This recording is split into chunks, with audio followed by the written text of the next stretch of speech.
Hi, my name is Rich. I use the he, him pronouns, and you're watching my YouTube channel where I play amazing tabletop role playing games with friends. This is Sunday as we record, so it is time for the Intercontinental Group of Awesome. So named because we span two continents and a gigantic ocean, but we come together as friends to play different games. This is a monumental session because we will be bringing to a close our epically longest campaign that IGoA, I think, has ever had. No pressure, but longest campaign we've ever had of Spire, of anything. But this is our final session of Spire, The City Must Fall. And it has been brilliantly run, and I have every confidence that we're going to have a great time bringing this thing to a close. And now I will hand this off to our GM, Tyler. You have the calm. Thank you very much. Hello, everybody. I'm Tyler, he, him pronouns, and we are indeed at the finale un grande of Spire, The City Must Fall by Grant Howitt and Christopher Taylor. We have, oh my goodness, over so much time, struggled against the forces that be. We have made friends. We have elevated ourselves to leadership. We have fought off against horrible, terrible things, and now we have an opportunity to save our people from oppressors, truly horrible oppressors, but not the most horrible oppressors, or are they? Maybe. Well, we'll see. And I think we should introduce all of our folks. Why don't we start and come down our old character sheet? Jan, introduce yourself. Tell us about that character. Hi, my name is Jan. I use he, him pronouns, and I will be playing Zordon. Zordon is a knight and was a duelist in his journeys, and now he's the grandmaster of all the knights. Slight change in pace suddenly. Awesome. Thank you very, very much. Next up, Alex. Introduce yourself. Tell us about your character. Hi, I'm Alex. I use he, him, and I'm playing Gerald, who also uses he, him. And he is the sneaky, disguising, taciturn assassin, Gerald. He is... What were we doing last time? I think we were all splitting off and going into certain death, I'm sure. For the heart of the city. Which certain death I can't quite remember this time. And chosen of the masked god. And chosen of the masked god, that little thing, yeah. We know him, we love him. Rich, tell us about your character. I am playing Aramitz Fleck. He, him.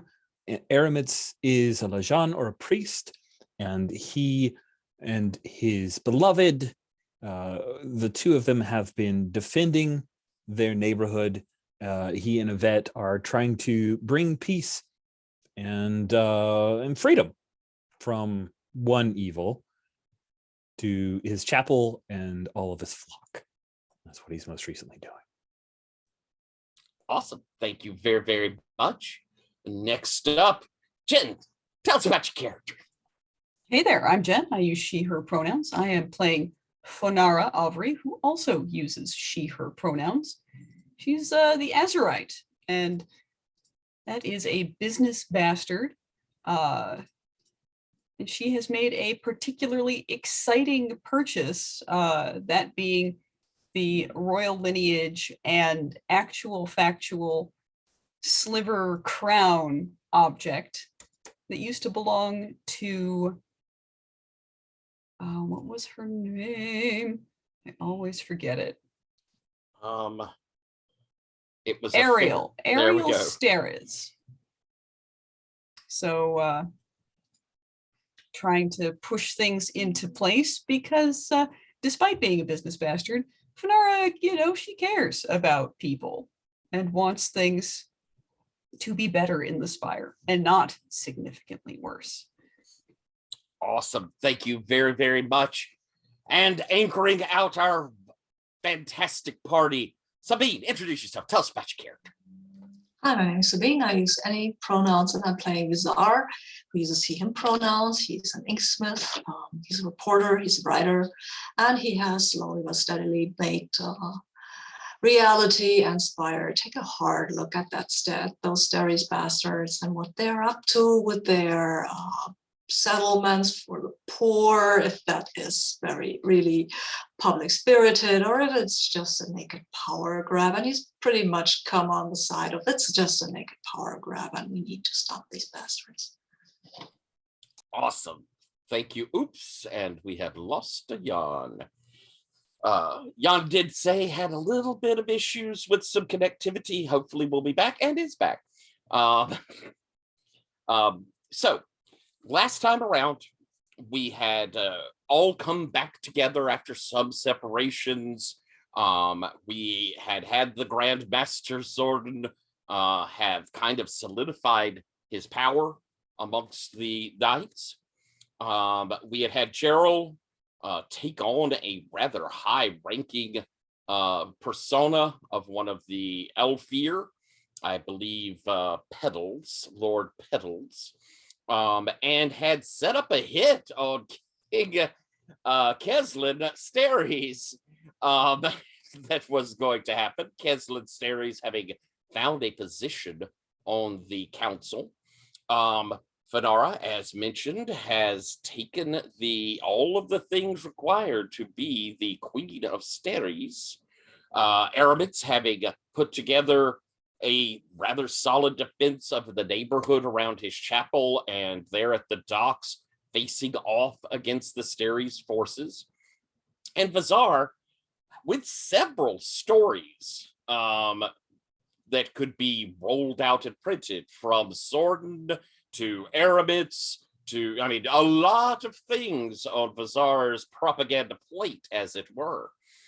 And we were all together preparing for, the split off if we were going to do that. And we're going to address this in a lot of ways, kind of top and down. We'll do top end stuff, then we'll center back down.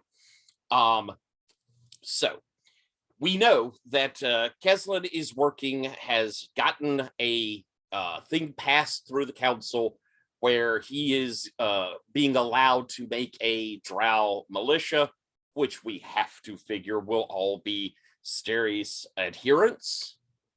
And we had also discovered some information that the knights had the paladins fall under the kind of umbrella of Knights of Spire, and now that there's a new Grand Master, how's that going to fall out?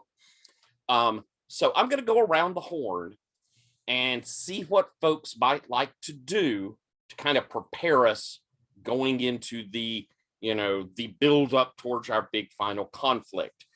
You can address this kind of in a meta level, or if you have a scene you'd like to have with someone or a group of someones, we could do that as well. So let's start again. I'm going to carry down the character sheet on this one with you, Zordon. What's a scene you'd like to have, or what preparations would you like to do? I think Zordon wants to try and have some discussions with the paladins, and person that of course makes most sense would be Morns. Excellent. So I think that you make your way up there. You going alone? No. Who are you going with? No, by now I need to have like a few knights around me at all times. And all right. So you have an honor guard, and Thor's, I'm sure, is part of that. yeah. Anyone else you're taking? You do have. I will just pitch out there that at the very least, Vizar has the information and can procure the actual legal documents, kind of prove your claim if that's something you want. That's a good idea. Yeah. Okay. And I also want to take the Duke just as a look. She works for me now. Okay. So a decently sizable party came up to the solar pantheon, to the solar basilica. And the paladins there at the gates had given a kind of wide-eyed look. And I think Thorza would have gone up and said that the Grandmaster of the Knights of Spire wishes to speak with Knight Paladin Mourns the 200. They sort of, but went off and got him. And so do you want this to be somewhere where you're all sitting down, or are you meeting him there, right there in the courtyard of the basilica?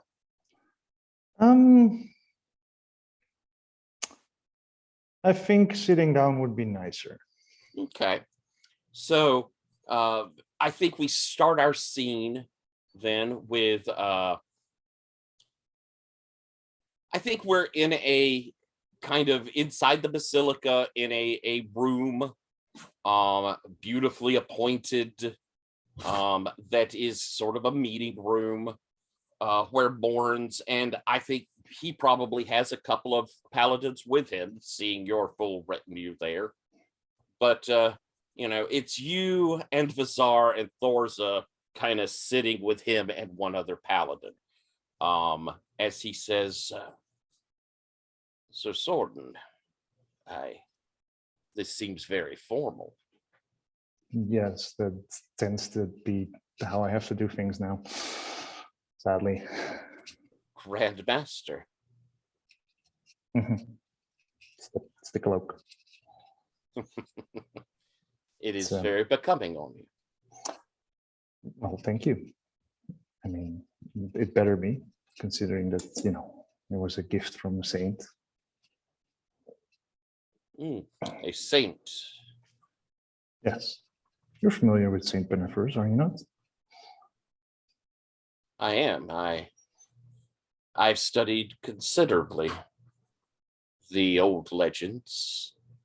I did not know there was such concrete factuality to the tales. There is, I suppose. Then to what do I owe the honor, Grandmaster? Well,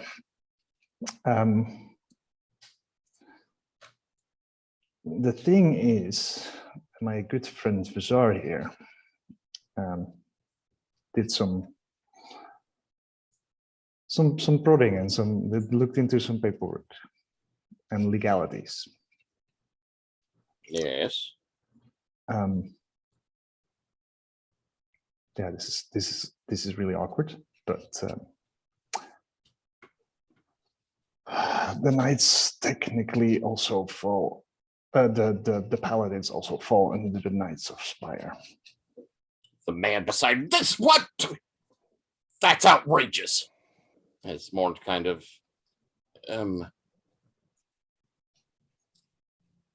you are laying claim to being Grandmaster of the Paladins. I wouldn't call it laying claim. I'm noting that there's a precedent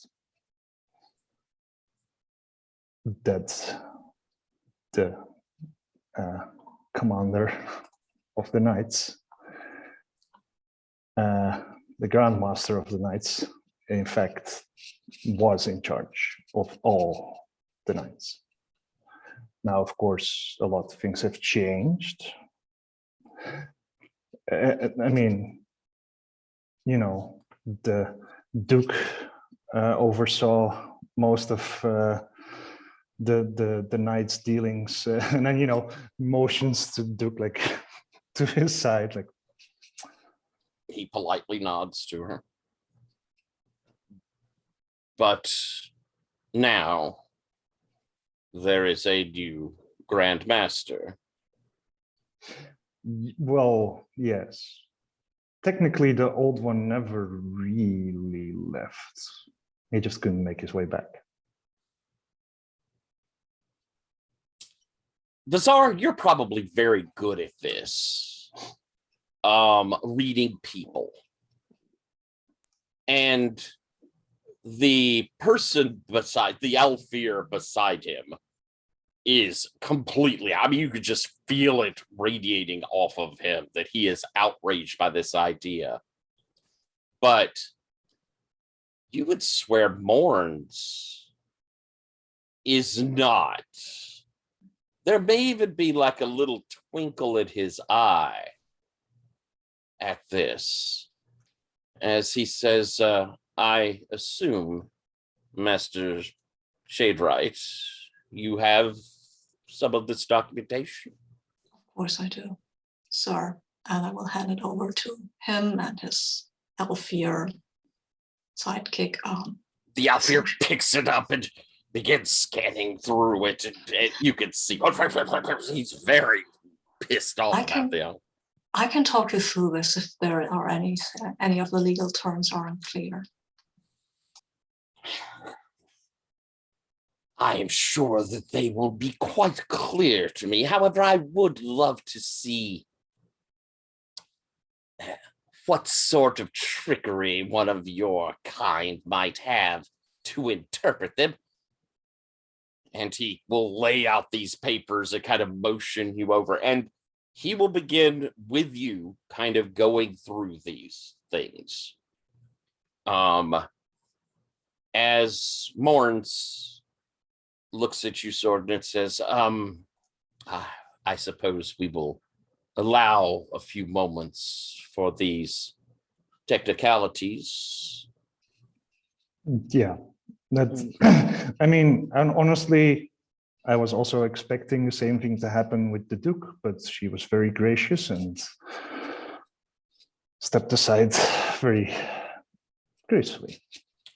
Duke says, I have always been happy to see the legalities followed, as I'm sure your order will as well, Sir Morns. Morns says, well, Zordon, would you accompany me a moment, perhaps a glass of wine? Of course. The two of you kind of stand as, Bazaar, I want to get a roll down on you. Sure. It is not really the legalities. You're right there. I kind of want to get a how you handle this person. What is your intent in doing this? Do you want to just stake the legal claims? Do you want to box him in with it? Do you want to sway him? What is your thought? I want to box him in. I mean, I want him to go down a track and then find out that he's totally wrong. And I want to lead him there. All right. Then I think this is Fix and Academia. Okay. For some reason, I've got Fix and I've got Academia. So starts me out with 3 dice.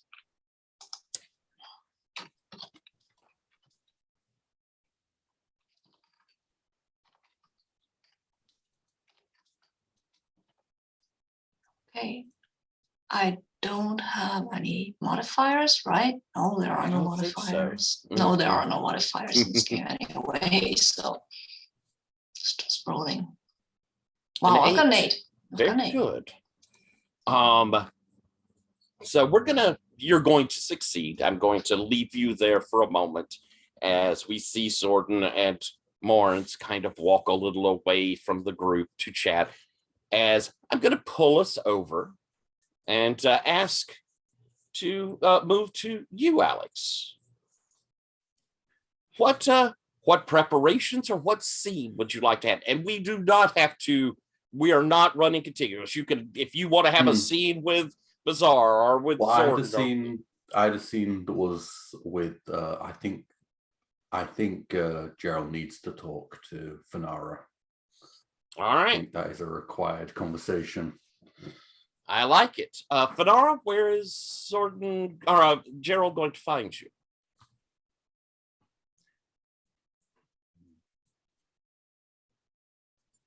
Sorry, I'm making musing noises, but I'm muted, so the effect is quite lost.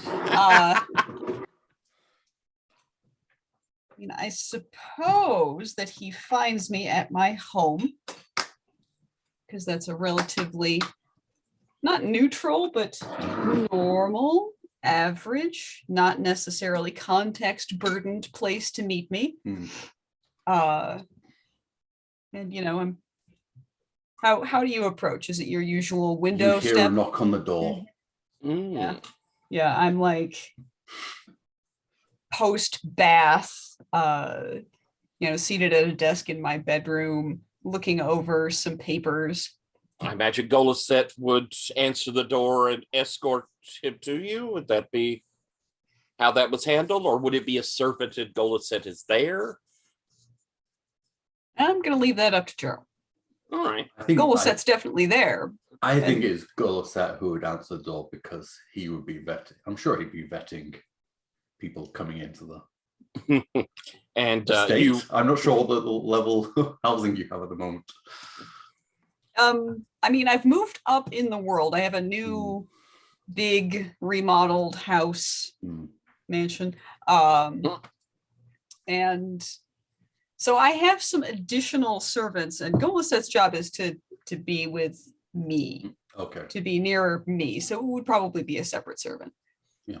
And so the servant would show you to, probably the door where it would be opened by Goliset, the door to the chamber. You would have already been told, Fanara, that Gerald is here to, Mr. Fleck is here to visit.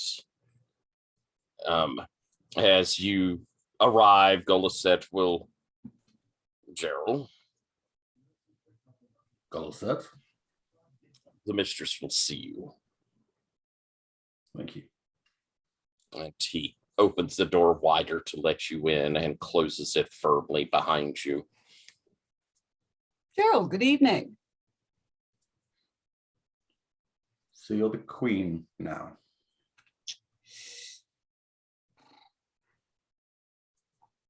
So I have objects and mystically transferred rights and warrants to lay claim to the queen's throne. So people could interpret that if they chose to, as you being the queen. Correct. However, of course, currently, nobody really believes as such. Nobody has interpreted as such, nor have they been invited to do so. Gerald, it's so difficult to describe to someone who has spent their whole life in the Spire. And let me just open up and say, I love it here. I think that the culture of the Drow Spire is fantastic.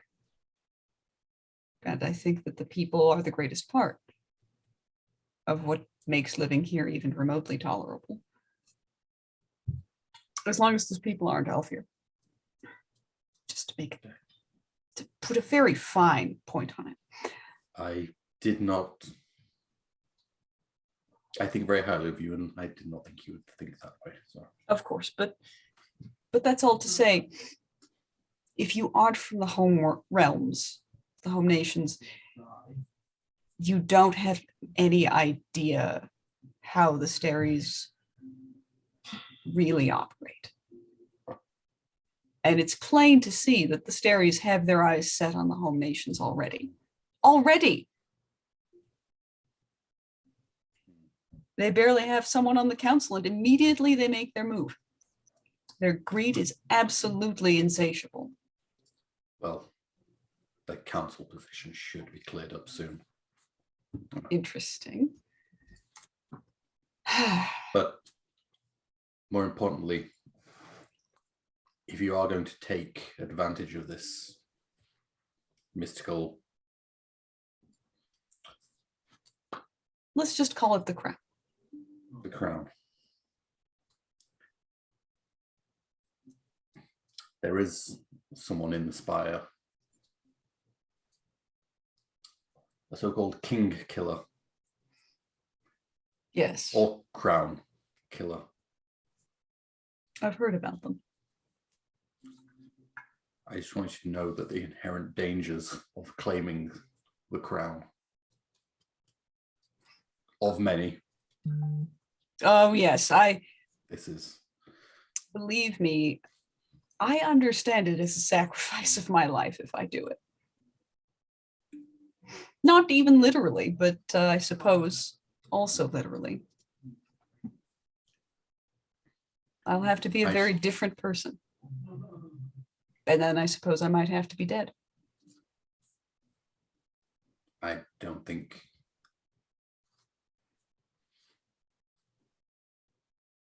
the Spire has use for you as a martyr. Neither do I. Another But thing we agree on. it's not my plan. But I understand it as a contingency. I find it more acceptable than Steri's rule. Well, as I say, the council seats may soon be freed for another drow. Do you think I should be that drow? I think you could be that drow without claiming a bloodline. I think For certain. This contingency is for, if nothing else works, to unroot the Steris or to disrupt them. It's for all of us somehow being cornered by those God's damned spider women. Have you seen them up close, Gerald? yes. Yes. Only by grace of the masked god did I walk away. Yeah. Or, you know, to But- dagger in the boot. It's not the point of my spear. But we agree that the Spire would be much better off with you in it. Upright. Upright. And should that ever change, Gerald, I would certainly want somebody with a particular outlook towards authority to correct the issue. I would do what has to be done. Don't hurt Golosek. I think I can get around goals so easily enough. Golo's not in the room. Oh, okay. She'd never say that in front of him. Okay.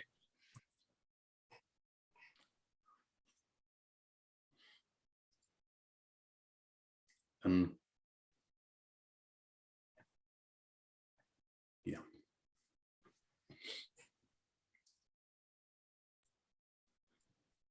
Well, I hope to see you on the other side of these events. likewise. Thank you again, Gerald, for seeing in me someone who could be of use. Does that sound like scene? Yeah. I think we fade off of that scene then. Emirates. Sorry. Boy, last session, I gotta fuck it up once more. I love it. I love that that's always existed. I've been sitting here trying to think what would be an interesting scene for Aramis, and I feel like I may have stuck myself a little bit to solo scenes. Because you guys are all doing stuff outside of the neighborhood. So does anyone have any scenes to suggest? Sorten is definitely will also be doing a lot of neighborhood stuff. Okay, cool.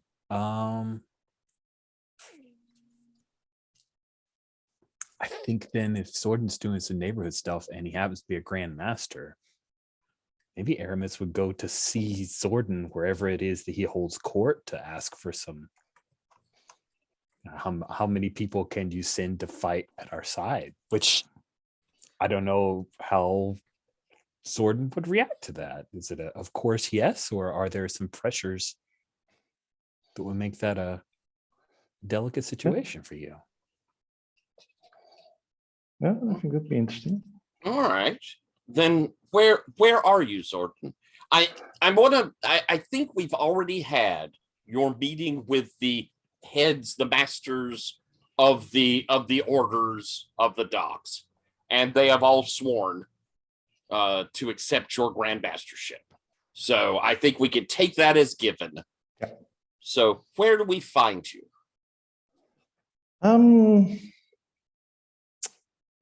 Probably still at the castle, was the fortress, the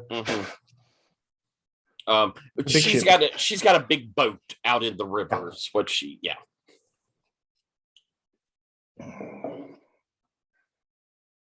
and so I think Aramis, a night will probably have led you further in before Thorza will come to meet you. Aramis, it's very good to see you. Rich is asking a question. Do we do sir and lady? So She would be sir. She's okay. That's where I wanted she's- to. Yeah. It is good to see you, Sir Thurza. I bow to her, giving her that reverence. You certainly do not need to do that. In fact, please don't do that again. Very well. Though it was. It was a relief to see that Zordan's first act was to knight you. It was an honor I'm not entirely sure that I deserved, but I will try to uphold it. And let's be honest, he needs as much help as he can get. And he has all of our help. Help is actually what brings me here. I need to speak with Zordan when he is available. I have some time to wait. I know he is a busy man. I think he would like the relief. He's discussing, organizing all of the nights. And, well, have you ever heard the phrase herding cats? I have an entire flock of cats, it seems, some days. Yes. Well, I think he's herding cats on Malak at the moment. My. And perhaps he will enjoy the respite as I ask for some of those cats. Follow me. I'll take you into. He has a receiving room now. You know, there's a Aramis says, he kind of puts a hand on her shoulder to stop. Yes. There was a time, if things had gone differently, there was a time I had considered our friendship could be something different.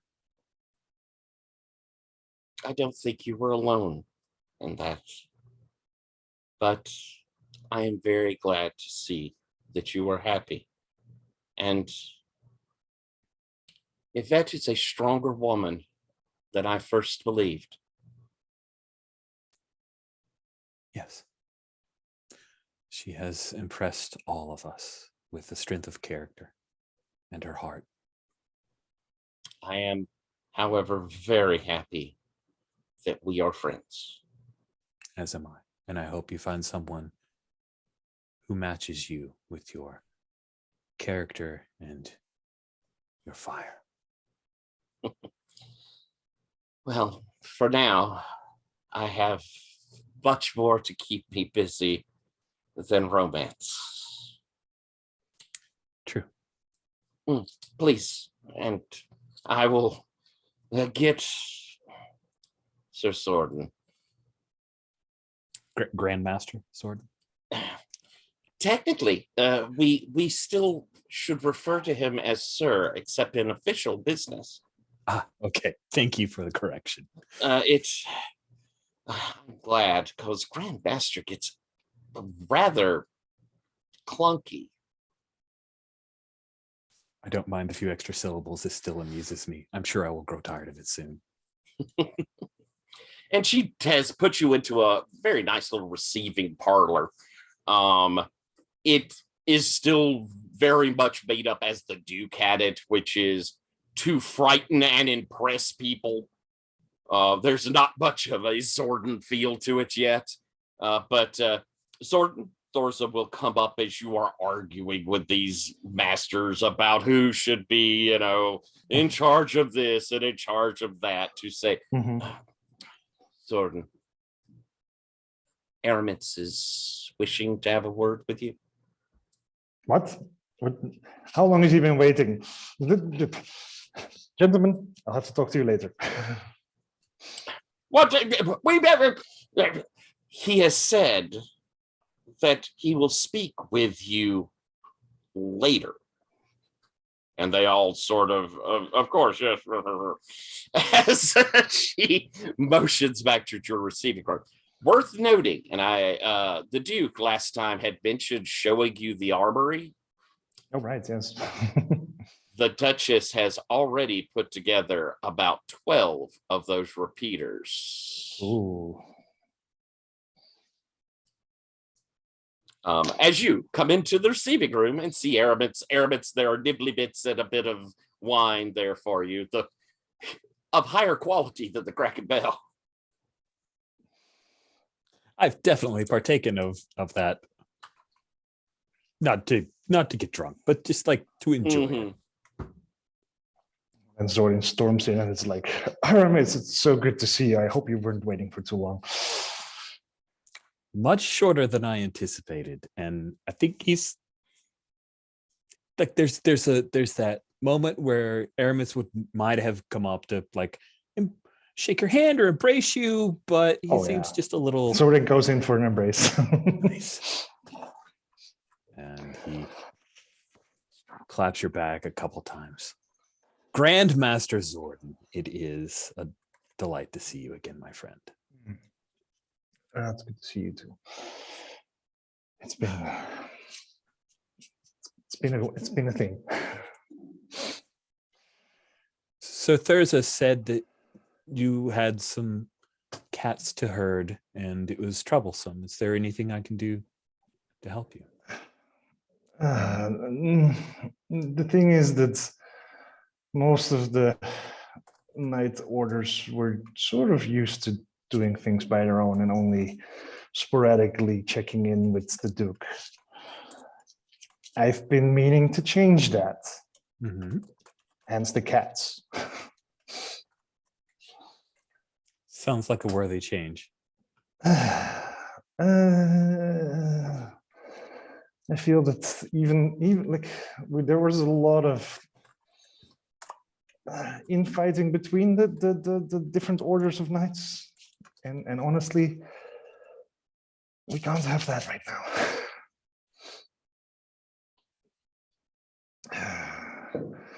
But I get the feeling you didn't come here for just a social visit. Would that I could, but both you and I have too many matters to deal with for such a luxury. As you know, our level of Spire is besieged by let me move past the formalities. I need some help. Can you send any of your cats my way? Well, thing is, I've already been meaning to.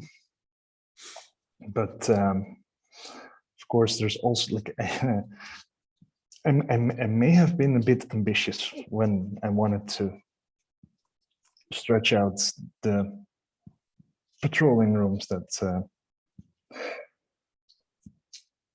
knights have been looking at, and going down a level and up a level from the northern docks, it's possible. But I'm still working on it. Okay.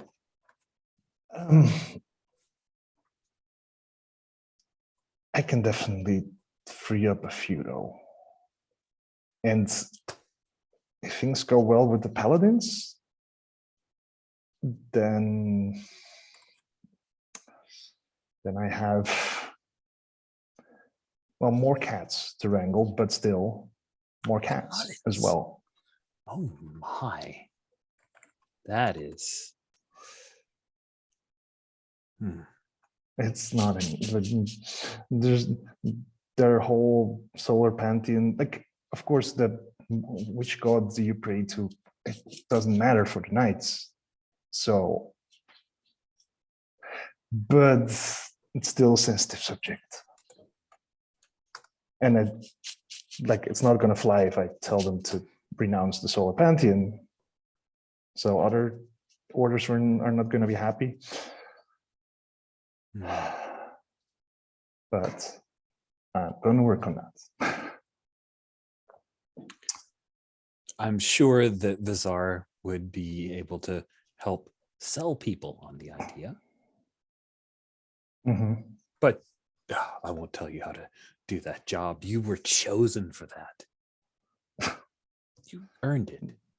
So however you approach it, it will work out. And if there is anything I could do to help there, please let me know.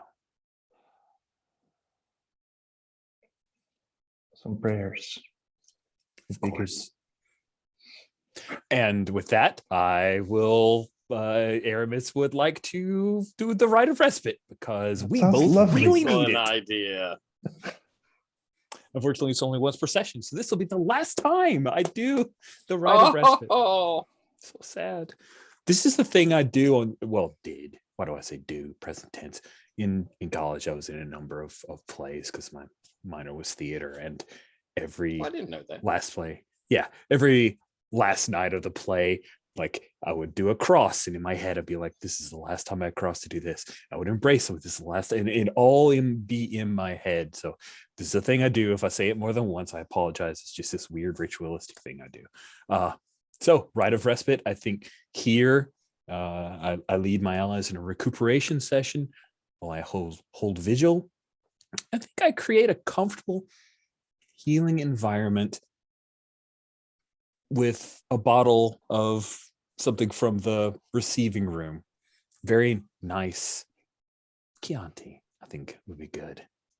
We pour a couple of glasses and we sit down, imagine that we're back on the Kraken Bell, and we tell each other stories about a more innocent time. Can I take a little liberty? Sure. What do you got?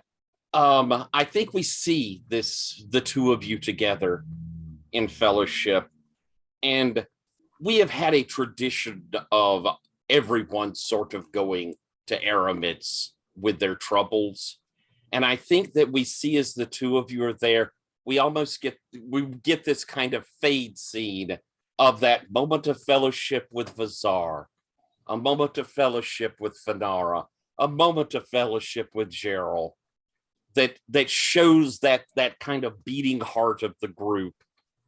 And so I think it's going to affect every one of the party. I like it.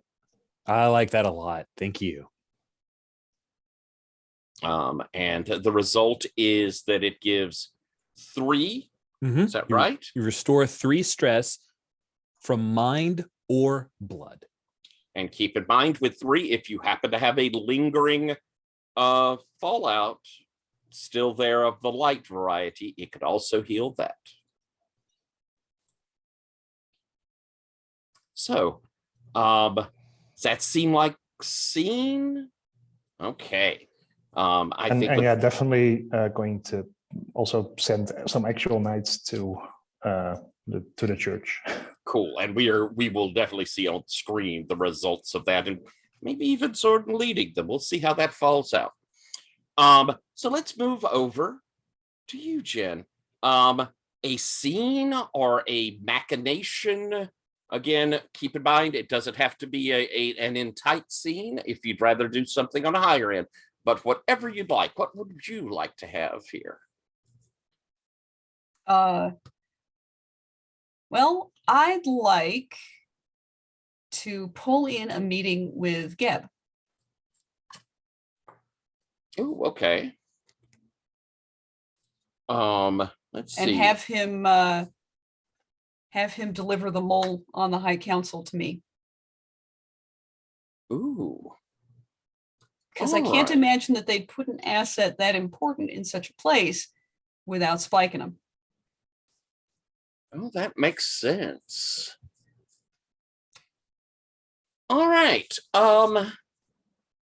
Let's see here. Let me look on your things.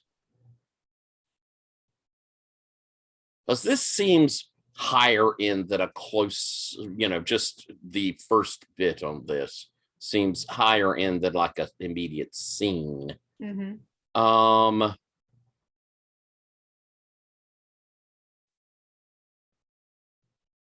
How about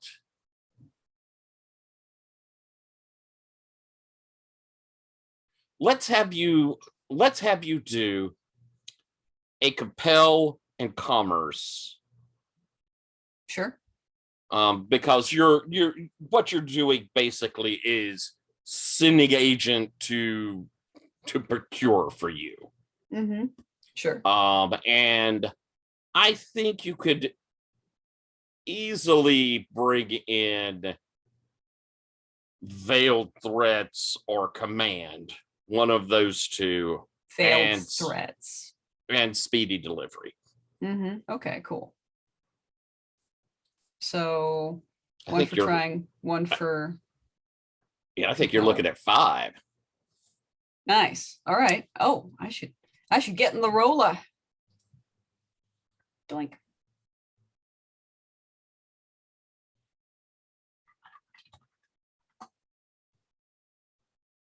So 5d10.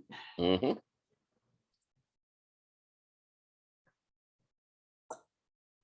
Get it? A 9. That's a good roll, but boy, that was scary. I was nervous, and then I was like 3, 2, 2. Oh. Whew. All right. So I believe that where are you having them brought to? Do you wish them in your home, or is this in some place out of view? How are you going to where are they being brought to for you? They're in the docks. Ah, okay. To some like nondescript storage shed in the docks. Things are relatively carefully prepared if you look closely at the environment, but yeah. I think we're going to start then with a very nervous looking person, drow, in like servant garb, but well put together, rich servant garb. Mm-hmm. Servant garb. There in front of you as madam, how can I help you? I understand that you work for many masters. I work for the council. Yes, many masters. But it's my understanding that it goes a little farther even than that. I don't know what you mean, madam. Of course not. Say, just from a philosophical angle, what would you propose was the most important quality in a servant? I've always been told discretion, madam. Interesting. Well, you certainly are being discreet, but I'm done giving you an opportunity to be less than cute. You work for the Staries.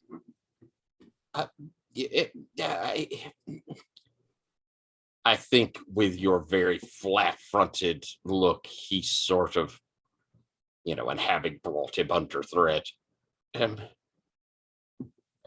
Yes, madam. That is interesting. What comes to an end as of today?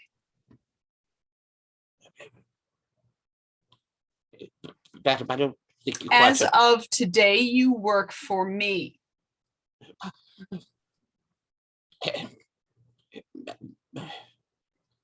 Madam, may not understand what they could do to me. And you see him kind of nervously, reach up and rub They his neck. can't do it to you before I can. Do you understand? Do you add the weight of the crown to your words? Yeah, I do. All right. I would like for you to roll a compel plus,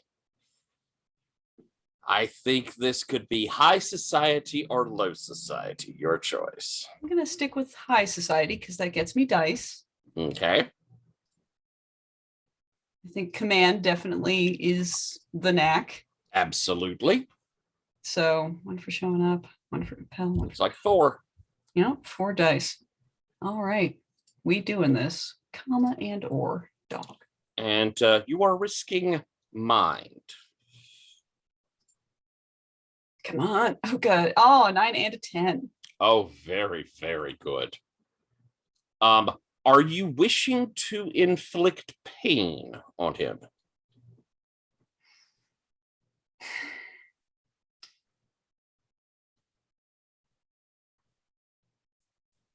That seems a little dire. Are you wishing to alleviate the weight of the servant sliver? The slave sliver? Yes. I want that to fluctuate in a way that he'll notice, but then be died down afterwards.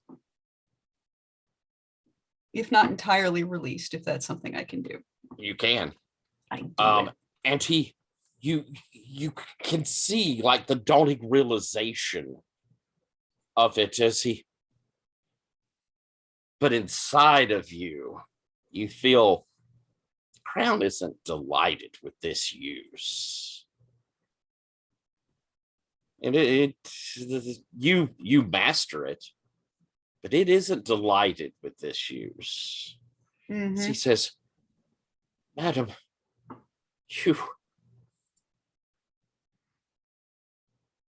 yes, madam, if you can free me, madam, I will serve you however you wish. He does not understand the irony of his statement. Yep, I reach out and I clasp his hand in mine and say, I will hold you free as best I can, which should be the best possible. In return, I want you to continue working for the ministry and using, of course, through the ministry, its powers for the good of the Drow of Spire. And I'd also like you to continue reporting intelligence to the Steries. Yes, of course, madam. And I'd like you to report what you know about the Steries to me. Of course, madam. My overseer, the Lady Fredea. Oh, really? How should I, what would you have me tell her?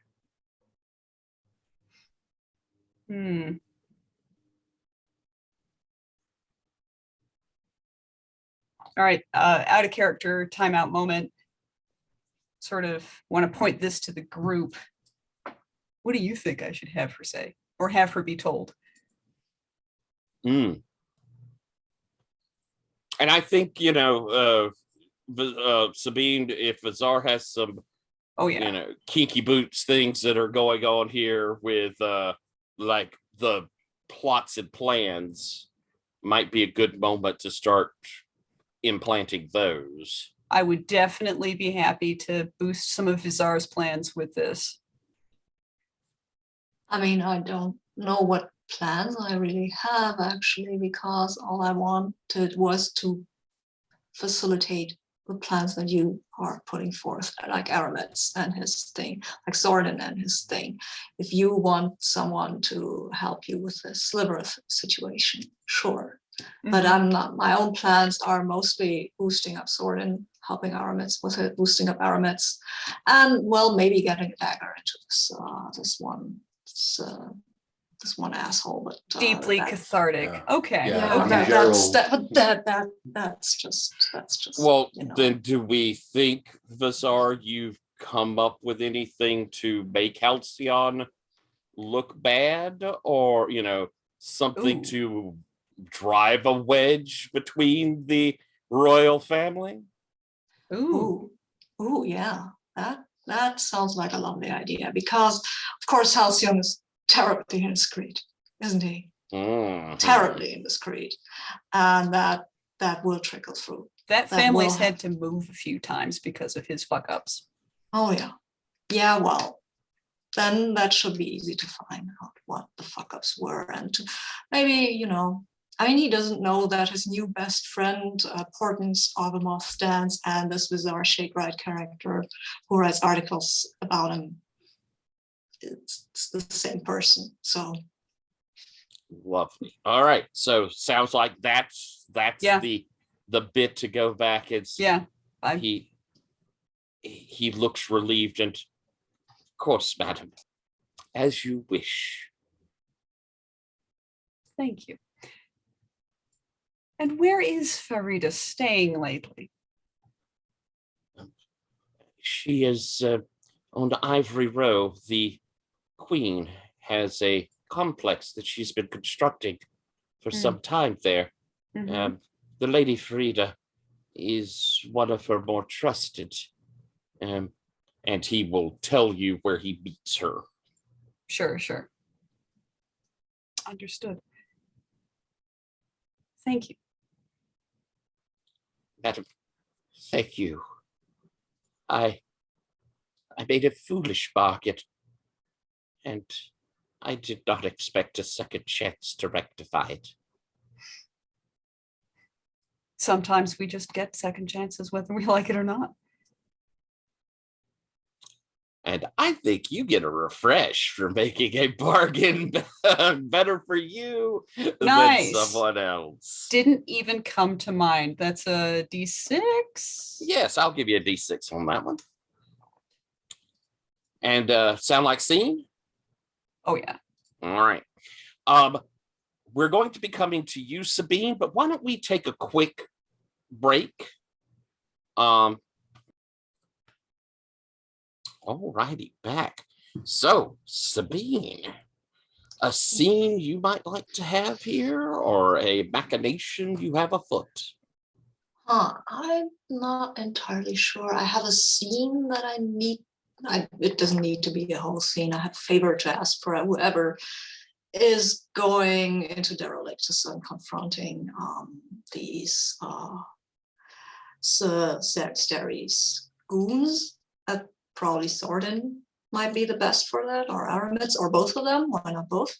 Ooh, why not both? Yes. But on the other hand, I have an idea actually, but I would like to run it at least by Gerald before I do go ahead with this, because I can probably get Halcyon to tell me who was involved in the whole child grabbing thing that got the Xeris the place on the council, right?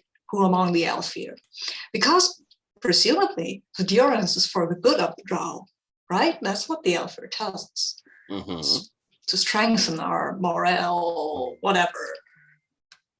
But that deal, taking children and selling them for a council seat to blow that open, I feel that even some of the Elfir might be disgusted. Some of them believe in their own bullshit. Own bullshit. Oh, if you And give blowing. even a hint of that to Gerald, he will want Yeah. to be involved to play. Is it bad cop, good cop, bad cop? I don't know. Well, let's have that discussion Yeah. between the two of you, and then I wouldn't mind just then shifting it and have you with Aramis and Sword as well. I think that could be a neat scene as well. So let's start with, and before we get into the character level, let's talk about what we're wanting this to be, because this could be a huge disruption for to help with your plans as well. So the two of you together here, we're wanting to find out who's been receiving, basically, because what it is slavery, which the Elfir are on the surface very much opposed to. You're not supposed to do that. That's against the Pantheon. That's all that. Yeah. So the idea here would be blow the lid off and show who's been doing it. Yeah. Okay? Yeah, but I'm probably not gonna save these kids, but at least get enough awareness out there that they can't do that all the time. Okay. I'm not expecting a huge amount of consequences, but I expect some kind of public shift in the public perception that will make this harder for them in the future. That's what I'm going for. Okay. Well, and Alex, hearing this idea, what do the two of you together think is the best approach to doing this? Do you use your Wilt's persona, or Vazar, are you going to write a scathing editorial about it going on? Are we doing that in tandem? What do we think? I mean, we still need them. I was just going to say, I could see Wilt's basically adding credence to these stories through his, well, of course we do this, but I mean, the drow. And doing that publicly. They are condemning these people for having the drow. Ugh. Yeah. That's an approach, and especially if he's wanting to, make sure another one of these stories doesn't come up there. Yeah, I mean, that could be one way. Yeah. And doing this as an editorial, I think, I think it needs to be a major story, right?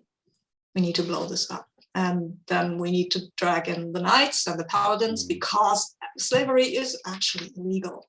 As I said, there won't be any consequences besides having some stern-faced paladins going into some buildings and just, Yeah, I think on a meta level, the Wilt's persona would be going around, at the different soirees and things, just kind of.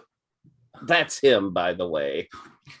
Wilt's. That's Wilt's. Yeah, Wow. I'd be going around the soirees and the different gatherings and kind of just through people just maybe not wanting to be like Wilt's, shifting some opinion.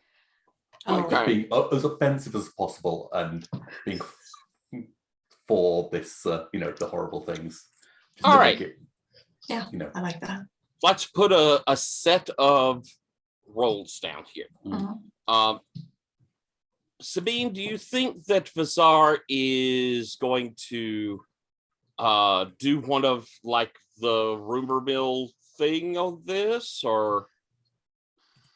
Yeah, I mean, basically you'd have to use what have I got these abilities for if I don't use them, and what I want to, I will switch out the alternate fact, I think.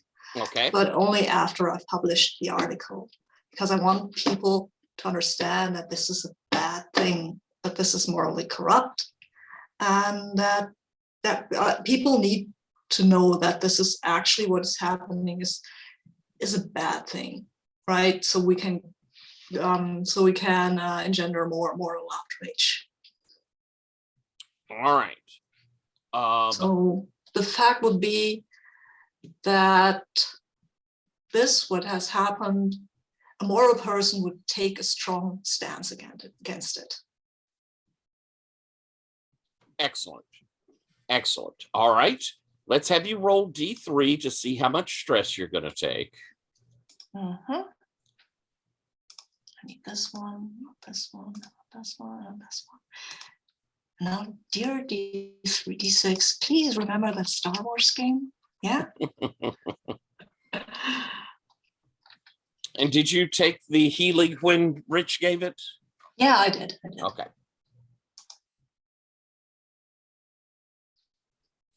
It's the rolling. Oh no, it didn't remember. It's 3 damage. So well, ouch. But Okay.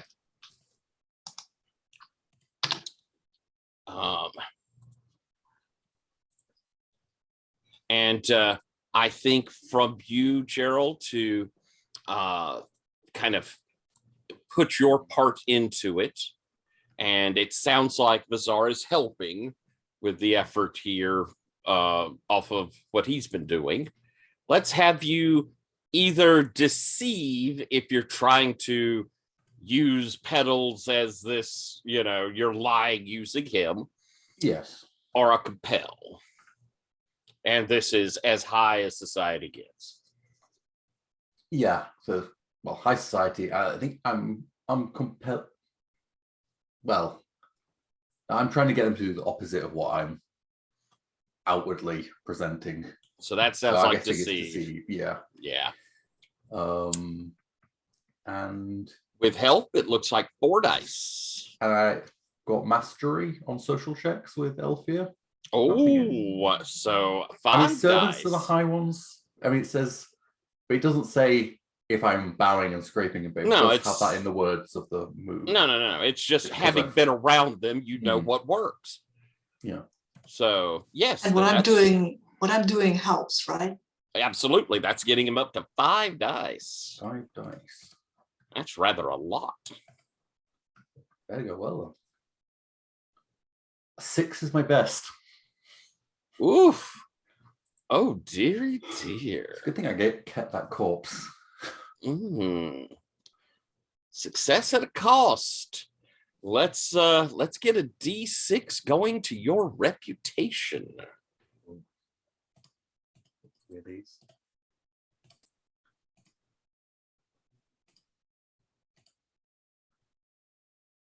A 3. 3 to my reputation. All righty. Take that, but I think that this is going to work. We've already got the lie out there. Well, what did the 6 do? The 6 actually gives us a success at a cost. Yeah. So, yeah, it's there is massive amounts, and Gerald, I think you're able to keep up with this pretty good. But Bazaar, honestly, in your gossip columnist persona, you're getting word down about this of several of these counselors being questioned and getting social pressure.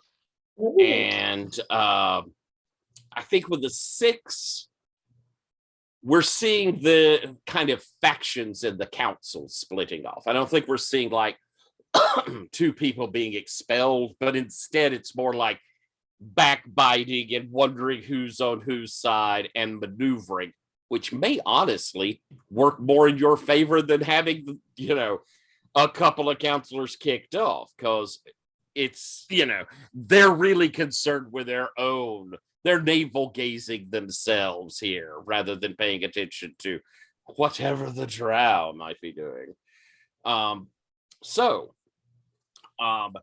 Word starts leaking down. Other people will pick up this story. I think all of you are hearing that, probably not why, but there is, rumors of the certain families of the Elfir who are no longer willing to go to parties with each other. And Lord blah blah blah rather pointedly broke a glass at a dinner and then cast walked out grandly saying could not believe that they had such shoddy glasswork here at the at this party, and it makes we can tell that our betters are acting rather disruptive amongst each other. Now let's have that scene of Azar and Aramis and Zordon here, because I like the emotion that's there. Let's do that. Yeah, I think I hope I'll find you in the chapel, both of you, actually. Well, I like when that. you're when you're planning the whole thing, what's going to happen with the stories. Yeah, I will go up to you and say, "Oh, Zordon, Grandmaster Zordon, you're here. Good." Still not tired of that title, Zordon, Grandmaster Zordon. I think you might have also seen several knights like working with some of the congregants, teaching them like some sword or some sword work, but them with wooden swords. But you can see them outside as you come to speak to Aramis and Zordon. Yeah, I wanted to say something. I have an odd favor to ask. One of the goons that work for Asteris down in Derelictus, one of the goons with slivers in them. That's my brother, and now I don't like him to be. If it were up to me, you could do with him what you want. But my sister, she has family feelings for him, and I like my sister. So if it was at all possible to spare him, that would be, she would like that. And as I said, I like my sister. Is that true, Bizarre? Yes, that is really true. don't care. I mean, not particularly, no. Not really. I care about my sister. That's what I care about. Not my brother. He can go he can drown in the river for all I care, but my sister. I think Aramis, you can read that. Okay, good, because I was going to try to read that. And I think Aramis's reaction to that is a little disappointed, but he also hasn't lived Bizarre's life, so he's not trying to judge, just more like that sucks. It's a bit unclear to me what your request actually is. You don't kill him if you don't have to, if you don't absolutely have to. Right. That's just. Okay.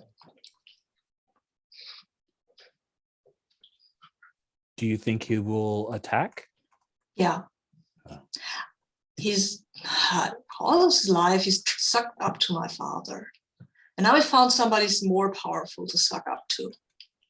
And he will do that to the best of his not very considerable ability. Well, I mean, if he's going to fight, there's a chance that he could get hurt. I am aware of that. And as I said, I won't ask you to put anyone's life on the line. No. But there's a chance, there is an either or. You know. Can you provide a good description of him so that people can keep an eye out for your brother? I can. Looks like a drowned rat. But I can't give you a better description than that. Yeah, sure. I mean, he is my brother. But you can tell me where he lives. Oh yeah, I can tell you.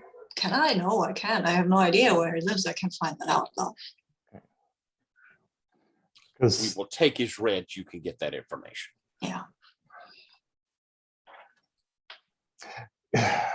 Thing is, there's one order of knights that have a bit of a history of making sure that things go missing. Oh, yeah. I could maybe see if they can make it so that he wouldn't be able to attend any fighting. That Steal would be- some of his Would be weapons and appreciated. armor, something like that. That would be appreciated, but he has slivers. Just from what my father told me, he's faster than normal, and just to warn your knight friends. Mm.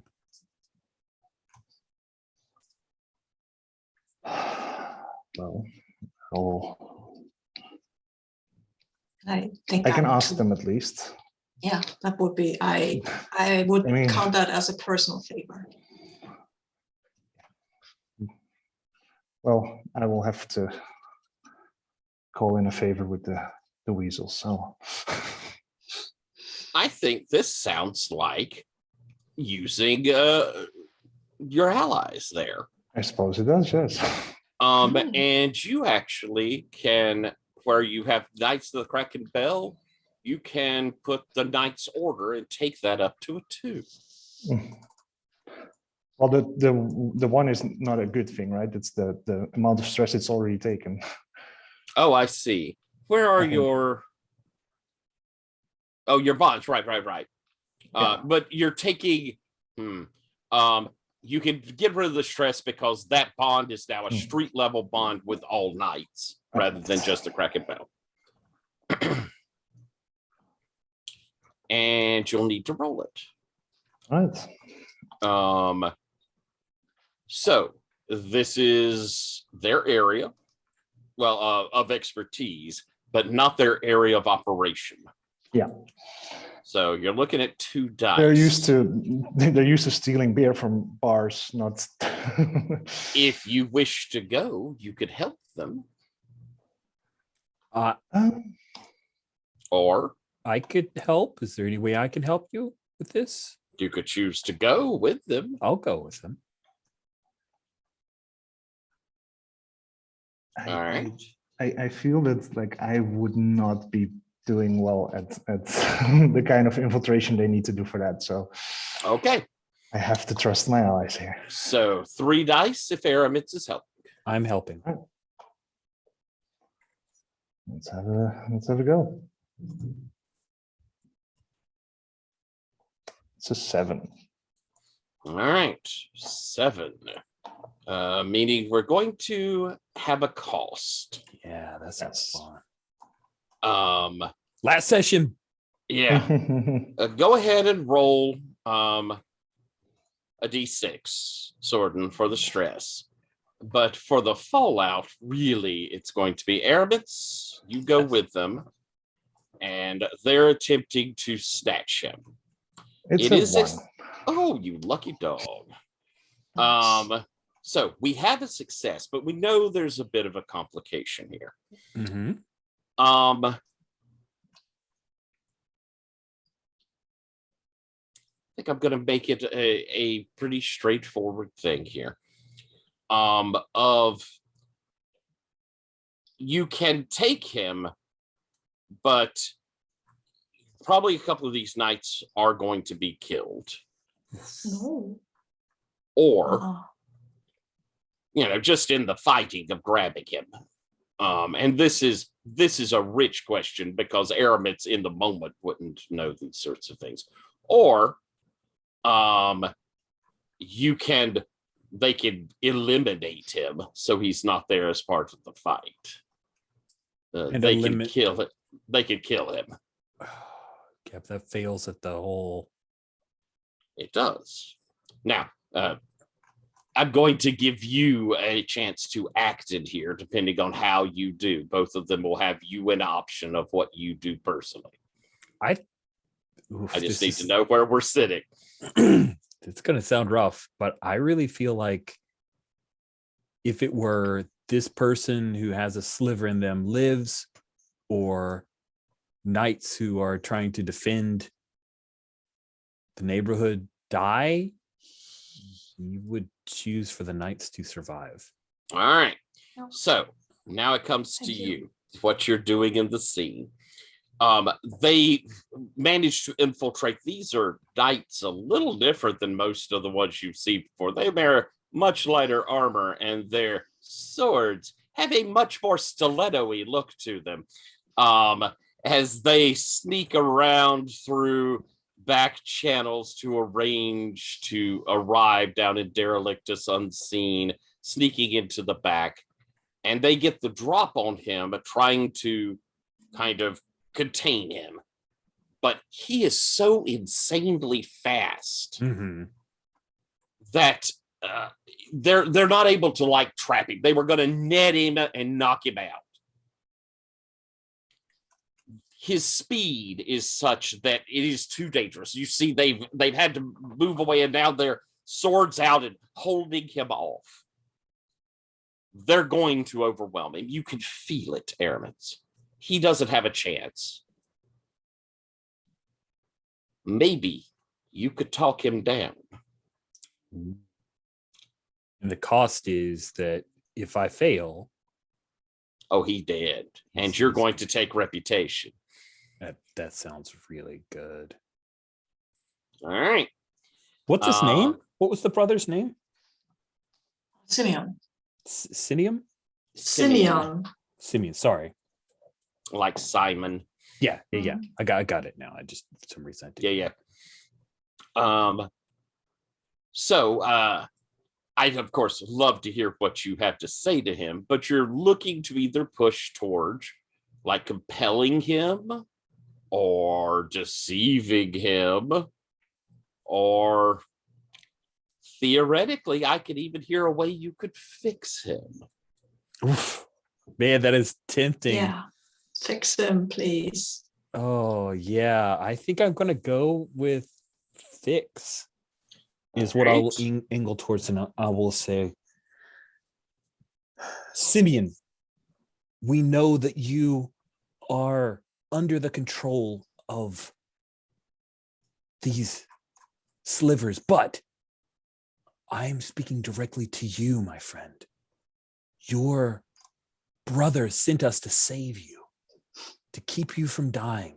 If you wish to live, if you want to find your own heart again, please listen to us.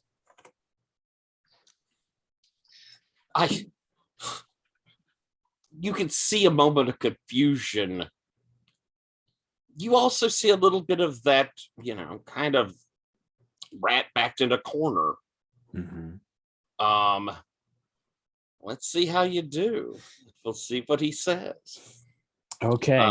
And Alex, I think you took a 3 to your reputation with your 6. And you already got it, yeah. And maybe I'll say, and please let the light of Limier guide you so that I can bring religion in. All righty. Yeah. You could have done low society. He's definitely. I know, but I want to use Limier. So. All right. Okay, so a die for trying, fix, and religion. Correct. Here we go.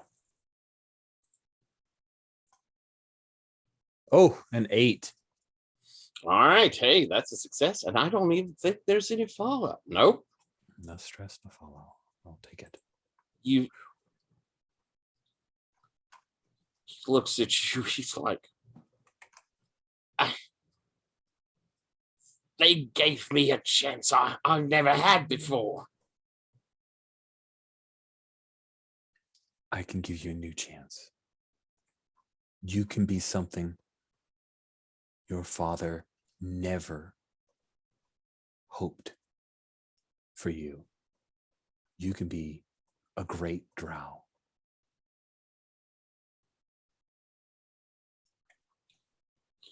He lowers his knife, and I think the knights kind of move up closer to him as he reaches up kind of to the back of his neck. I've already sold my soul.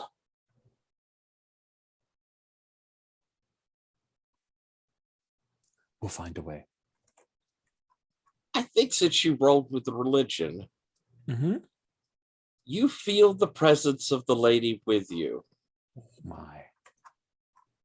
I'll give you an option here. Since you rolled fix, the lady is giving you an option to rip that sliver out of him. With your fix, you have a specialty in heal. Yeah. I'll let you roll one die. If it's a success, you'll pull it out without him dying. How greedy am I for this? It's Limier. I have to. This isn't me. She's offered me this opportunity. Absolutely. Oh, goodness. This is so unwise. Here we go. Success with a cost. Cost. Oh. I think you reach forward, you grab it. You see the silvery light sort of move across your hand as you pull it out. He sort of screams and collapses, but is alive as you hold this thing. And I think we're going to get a bind. Give me a D6 bind. Oof. For the D6. stress. All right. As you for a moment feel and see the thousands upon thousands of these inspire now, inflicting their will and pain on your brethren. Oh, I did not remove the stress from before. No, So you should. I will. And then I rolled a 3. So Okay. I'm back There's to 3 comes back. stress. Ouch. Excellent. That's not so bad. You didn't even get a fallout roll. All right. So we've made our round. I'm going to throw some things down and we're moving on into completion here. With Simeon gone, who had been kind of placed as a leader in this derelictus thing, they feel their plans need to advance. So the Steries are launching their all-out attack down in the streets. Because up above, the Elfir are in disarray. However, you're getting rumors that amongst the Steries, there are some issues going on, displeasure with Halcyon and what he's been doing, and getting drawn into this particular scandal. There's a lot of anger, and publicly, Keslin actually rebuked him. There was some putting him out of the family compound, and then suddenly Keslin dies, his head cut off. And no one is sure who did it. With this family strife going on, the Steries are in a kind of a weird place. And the queen herself has kind of stepped out to take a more public role because she's having to. So she's actually come out on the board. And there is some discussion of her stepping onto the council herself. There's some discussion there. There's also the big fight going on below. Before we get to that, I'm going to finish what I started with you, Sword. You and Morns talking as he says, Sir Sorden, I have no doubt your claim will be found valid. But it's not going to be popular. No. The paladins will have great difficulty following you. Mhm. The council will almost certainly pull them and pass a law saying they are not under your control. But they'll have to do that first.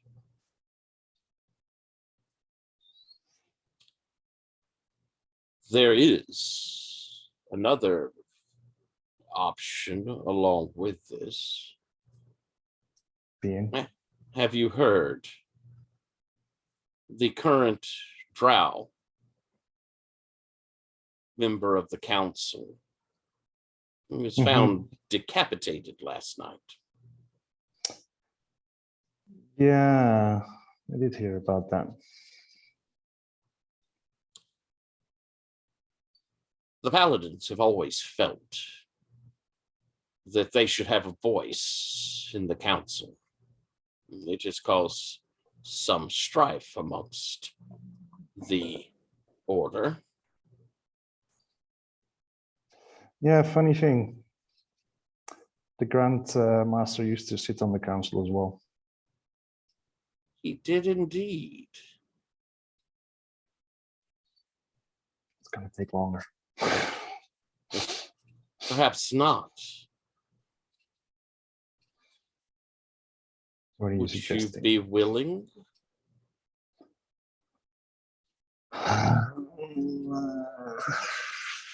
Honestly,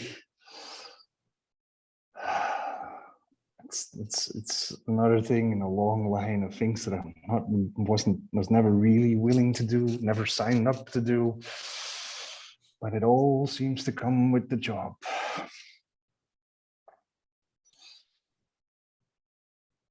Yes, I've council- already sent out petitions, and The council is in some disarray. It is possible this might slip through.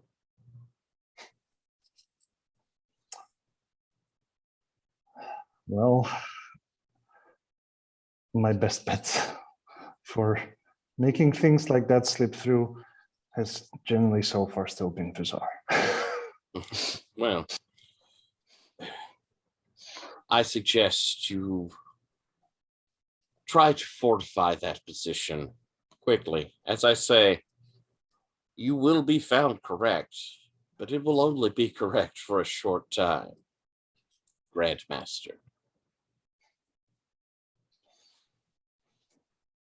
I'm glad I have your support. I didn't say that. I don't think you have any right Of course. to command the paladins. I don't think you have the skill. I don't truly believe in your claim. But legally, you are correct. Well, that'll do. And he sort of smiles and says, of course, I would be willing to help you become worthy of it. I would very much appreciate that. And so I think we're going to end that scene with y'all up in council, as the fallout from this is going to be that they're forced to accept that you are legitimately the head of all Knights Orders, and they are one of them. They're going to be pushing that with an open space for a drow, you should be up there representing that. Is sort of what Borns is doing to make it palatable that you're taking this over. But honestly, it's way up in flux, which is why I'm going to bring us all back together again for our last group moment, as our two groups, or our people will kind of decide up on what we're doing. We're going to do that mass battle down below. I think most of the tension has come off of that with Vizar's brother being gone, other than the people of the congregation and how that's going to look. I think the feel is we're probably going to win. I just want to see Aramitz with his people in a rallying bit. But let's have y'all all back together here for a quick group meeting as we move forward. So find us where? Fenara, where do we find everyone?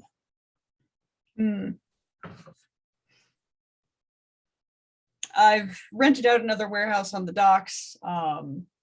We actually have a nice big operations table and a couple of end tables with like food and drink, because this seems big, and it seems like maybe y'all might need to invite some additional people who normally aren't in on these things. And also that if we're going to be here for a while, we might as well not get hungry and make dumb hunger decisions. Good idea. And so, kind of a council of war, and I see this, you could data dump whatever you want, but really this is more of a last time the group together before we do the big hits in. So pick yourself, feel free to have conversations around that. I'll move to you then. So we've heard from Zordon a bit. Let's have Gerald. Gerald, you're in a way the high end of the ministry here. Start our discussion. And I'll be able to hear you, but I got to blow my damn nose. I think out of character, he definitely has seen himself less and less in that role as he's seen like Zordon come into his own, and Fanara and Aramis as well kind of take on these kind of actual, leadership community roles in a bigger way. But I think he's trying, because he feels like, I feel like you can tell he sees this as maybe, like he feels like this is maybe the last moment we'll all be together, because they're about some dangerous business. And he's he is point blank ignoring that and trying to just stamp down on all emotions and be all business. And so I think he's got the, the board of names of, this is the hierarchy thing, and like we're crossing up, we can cross this name off. He's kind of obviously a little bit agitated. We can cross this name off, that one's they're out of play. I'm just like not even looking people in the face as I'm kind of dictating where we are on the board. And and obviously we've got the crown that we can bring into play if need be. Grandmaster, possibly Actually, a seat on the table. Interestingly enough, perhaps, I've already managed to bring the crown into play one time. And now the mole within the High Council of the Ministry has been released. He now works for us. And in fact, he's the one who told his handler point blank that Halcyon was involved in some particularly contentious activity. Do we think, with you saying that and us kind of talking about the crown, everyone here in the group kind of now knows that Trump? Oh, yeah. Yeah. Okay.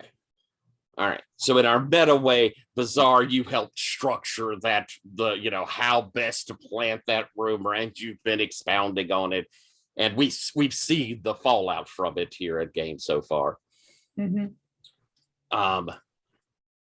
Airmans, what are you saying into this council? Oh, check.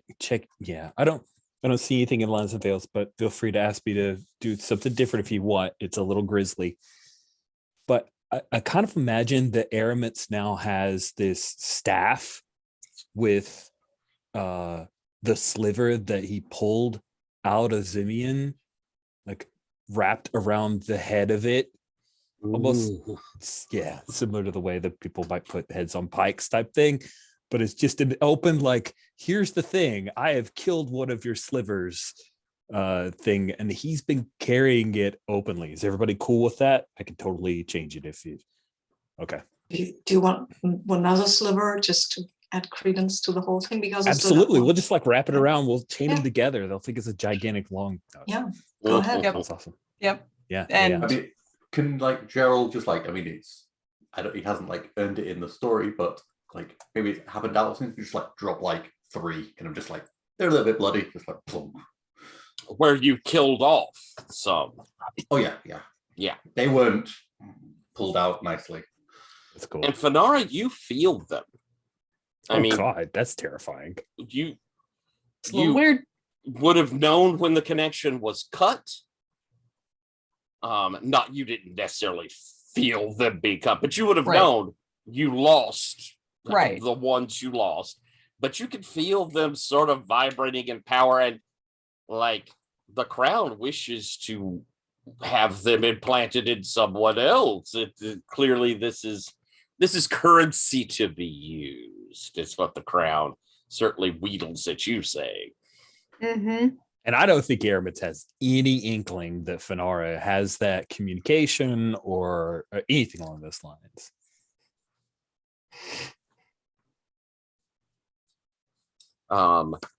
Yep, and it's like a dog trying to get at the table, you know,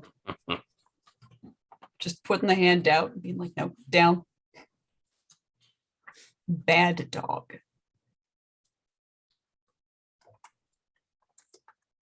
Okie doke. Then, Jen, do you have anything you want to throw into or lay out in this final little thing? The Steries are rushing right now because they see themselves as swiftly to lose their position, which is true, in my opinion. I think that we should press our advantage, but be cautious. And I think that a multi-pronged approach is perhaps the best.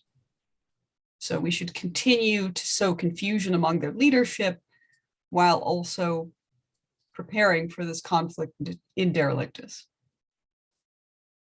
All right. And Sabine, anything you wish to throw into this last scrum? I will look at Fanara. What do you need me to do here? I can go for Halcyon. He still trusts portents of a moth stance. And I probably can scare him on the tower, and I would love to, but is there something more that I can do, more useful for a good conflict in Derelictus or to sow confusion? A question now is, do we have the intent of going after the queen?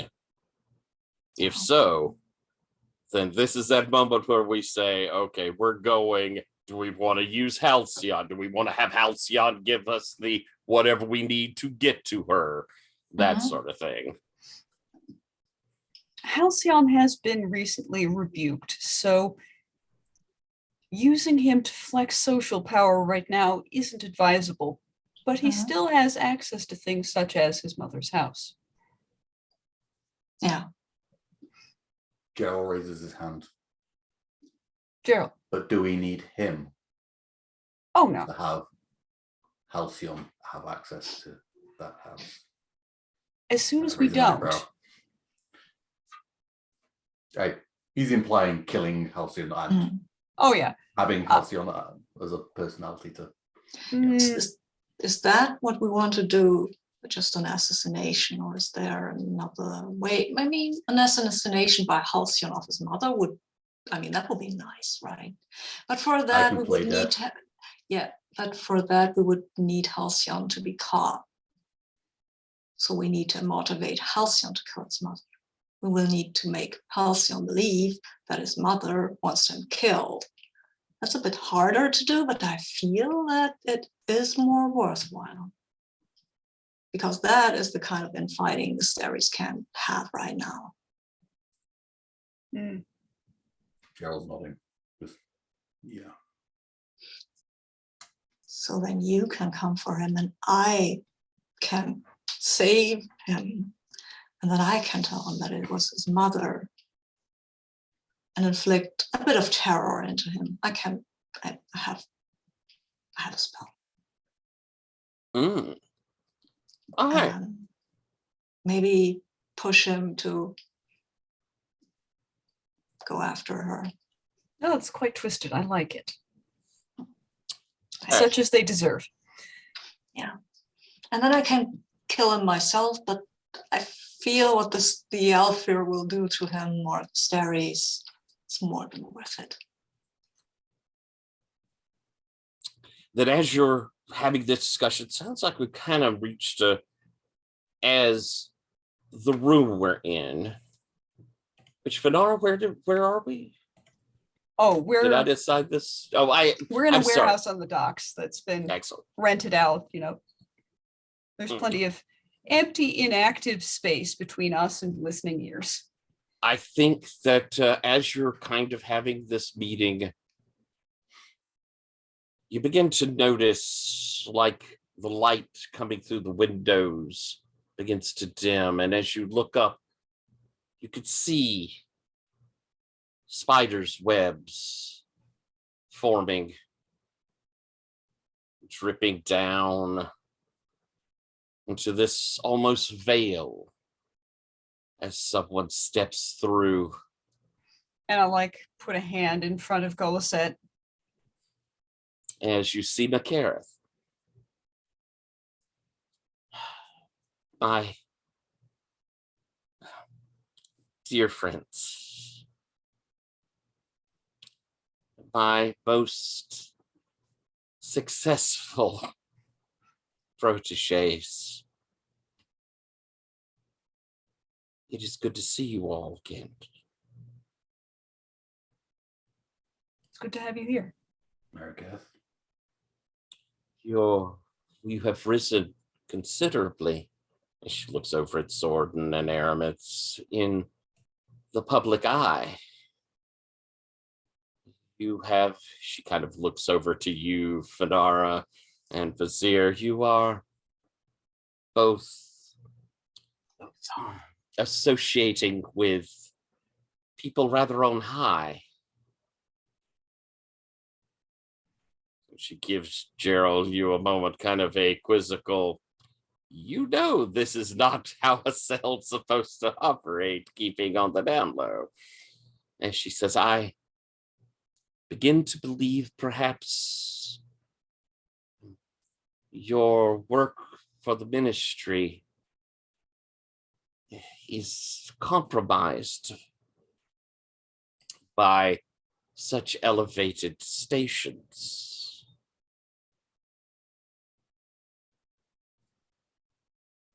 I think now it is more accurate to say that my associates and I should be helping you rather than the other way around.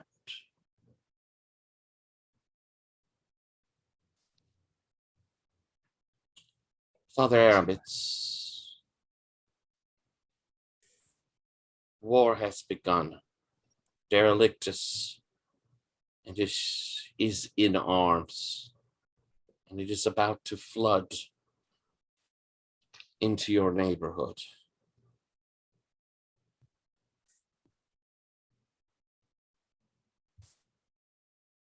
My flock and I have been preparing for this, I hope, and pray that we are ready. I hope that you are as well. If you have need of what the ministry can offer, we will be at your disposal in this endeavor. Afterwards, we may have to discuss exactly where our positions are.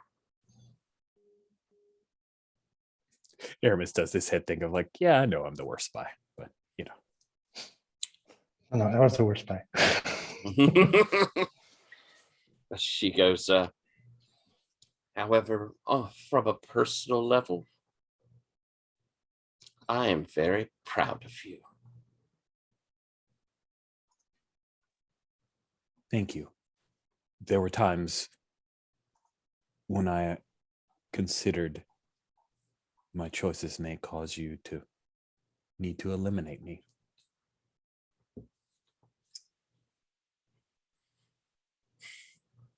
I did as well. It is good that that was not the case. Quite. go with the mother.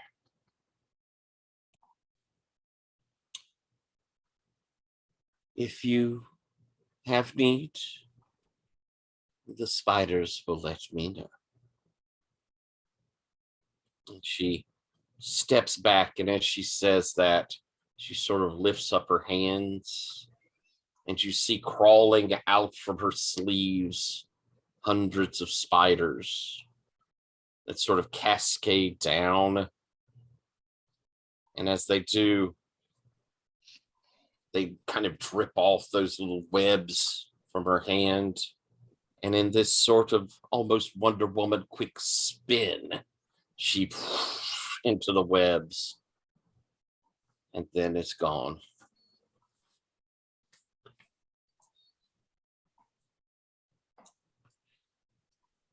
We have a fight as the forces of Steres, in the very militant fashion, have indeed started war on Derelictus and are charging across into your neighborhood Aramits. I don't think the tension in my mind is whether you win or not. I think y'all are going to win this fight. The knights are coming in to help. Sorden, are you asking for Paladin's help in this? Yes. It's a good moment for it. Aramits, tell me in that climactic moment when it is still in the balance, what do you do? What does your congregation do? And that can be you and Yvette, or something, some moment where the tide turns and you head towards victory.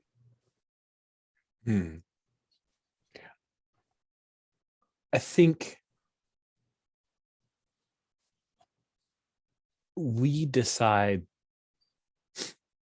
that we decide to lure their forces into a place we have full control of, the chapel of our glorious lady.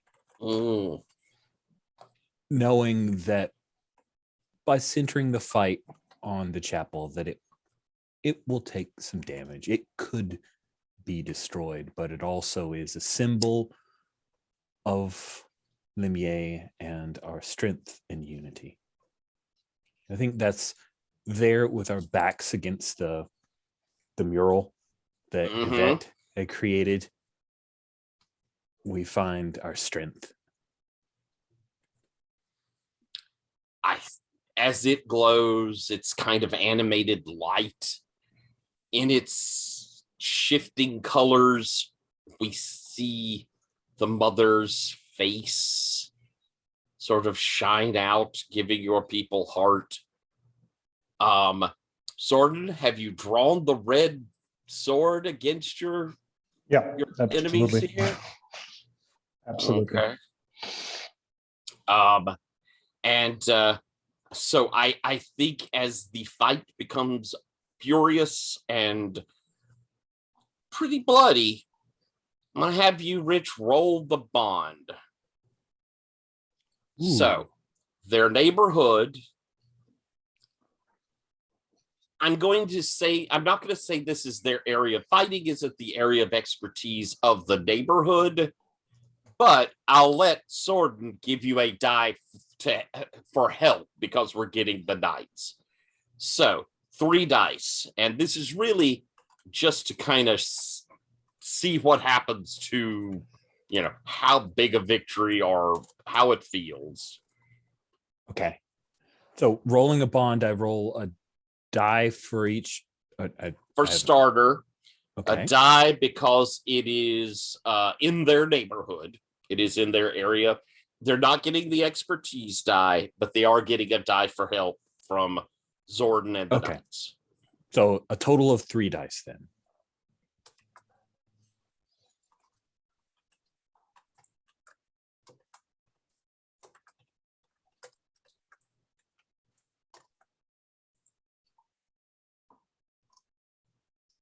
Oof, a 9. Oh.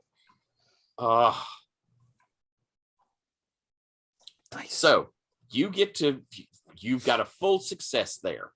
What does victory look like? Is it a rout? Do you kill your enemies? It is all in your hands. How does it look defeating these ground level forces? I think it isn't a rout. I think that the chapel at one point, a part of it is lit on fire, that a number of the pews are broken. There are a large number of people, even though they got some training, that they weren't up to the task of fighting these superhuman things. But in the last moments where it felt like it might be lost, the light of Limier shined down. We fought our way out of the chapel and then started to rout them, chasing them down on the streets with Zordan's people and occasionally a few folks who, when, say, a person with slivers slipped into an alleyway and they went into the shadows, they weren't seen again, which hints that perhaps Makareth did help out. But I think that's what happens. So there's I think a lot of, Zordon is like very like he's definitely not mentioning, oh yeah, the light of Limier, and then like, you know, looking at the paladins and like glowing swords and like the light of Limier. But he's sort of like, he's not mentioning that, like, no, let Limier have this one. Not to mention the Red Sisters glow going around you.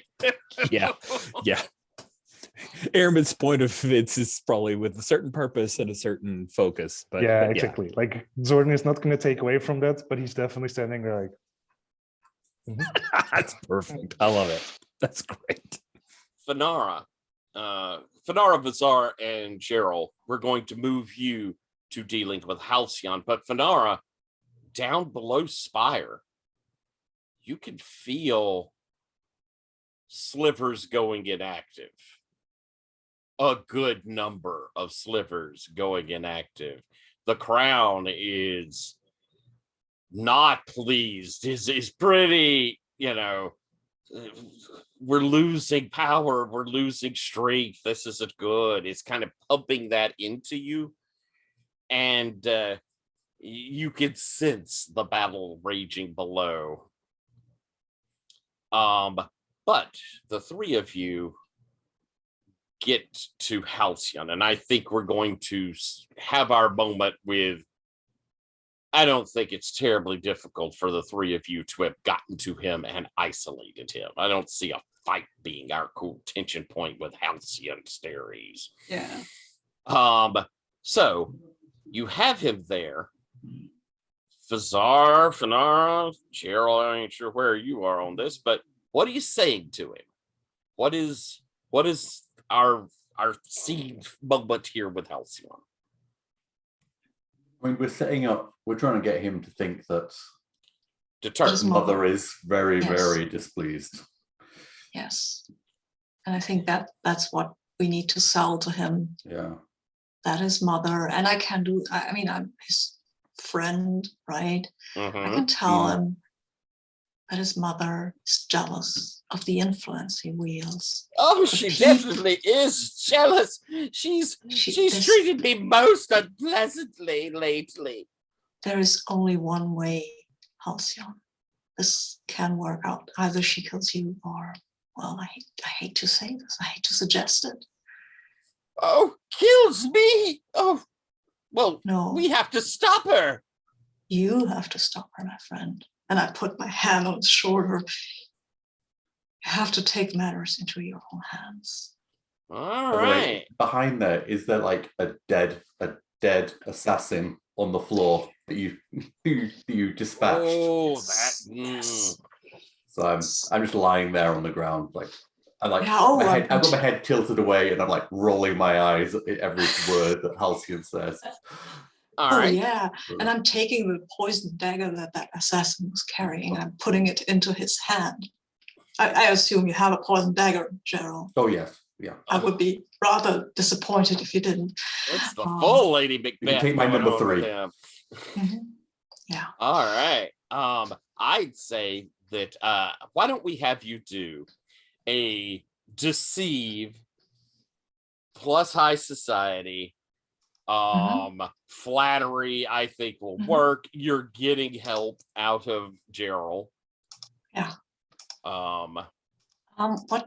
Where is Fonara while we're doing this? Are you part of the scene or? Yeah. Where are you? I feel like having Fonara like right there when Halcyon doesn't know her is maybe not the correct move, but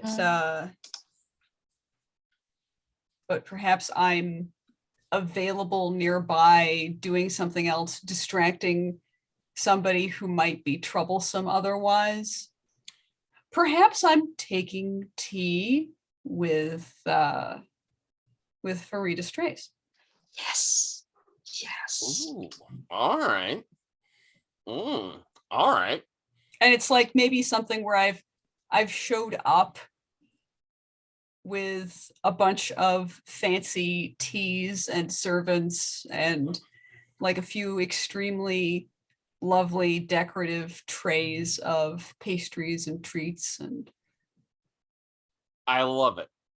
And it's in the big vast compound that the Staries have made. And what they did is they've taken ivory row houses and basically gotten rid of interior walls to make one like blocks and blocks worth of compound.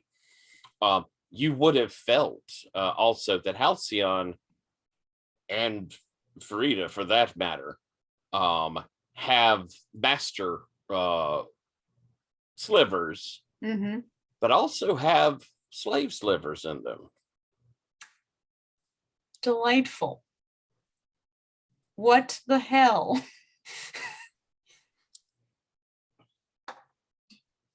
just out of character, like that's nightmare shit. Wow. And in character, ooh, that's nightmare shit. Wow.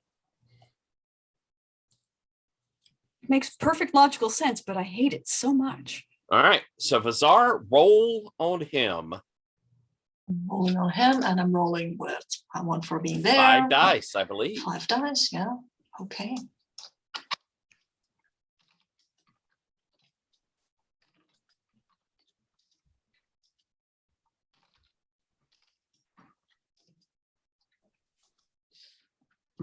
Yeah, that goes. Yeah, there's a 10. A lot of 9s. Wow, that's good. A 10 and 3 9s. 3 9s. If only you could tick one of those up. You can. Still, it's a 10. So. All right. He kind of reaches for the dagger and if she would do this to me, then you're right. I must stop her. You're the only one who can. My father dead.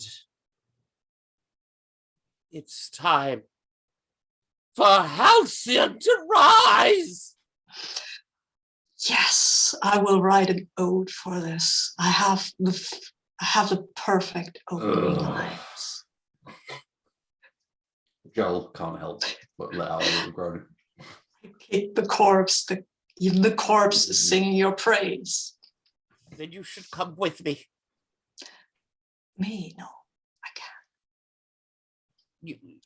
To write my grand opus. You know what?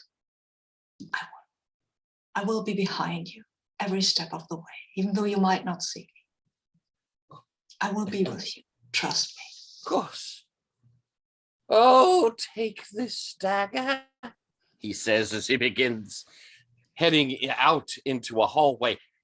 As he's walking down, just a few hallways over, Fonara,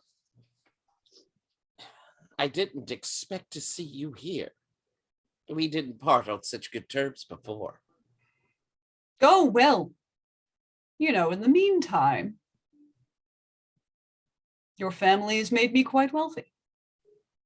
It's true. I did mention your name. Your connections were impressive, and having found my new home, I couldn't imagine that you would cause any sort of difficulties.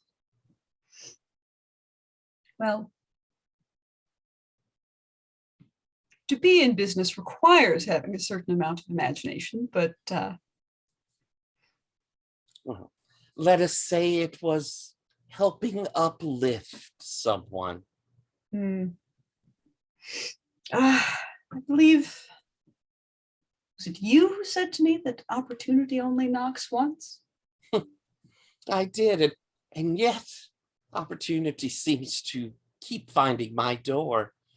I have risen even higher than I was when I saw you last. That's quite lucky for you. I kind of feel sometimes like we must have created each other.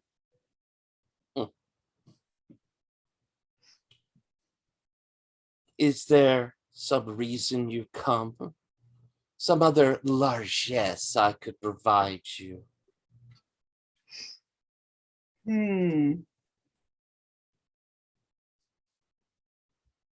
Well, I've been thinking about getting into politics. I know it's a little disgusting, but would make my life easier via taxes. Of course. Well, my new patron, my dear auntie, I'm sure she would look fondly on helping someone who has helped the family so well. Indeed.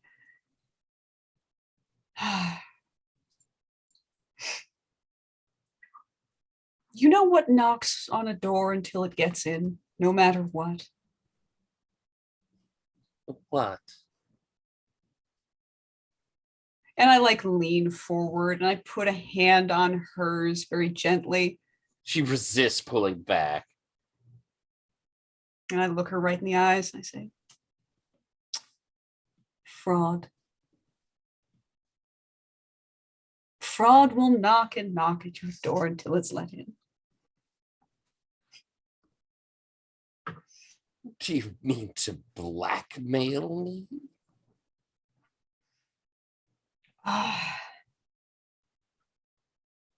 Well, I mean,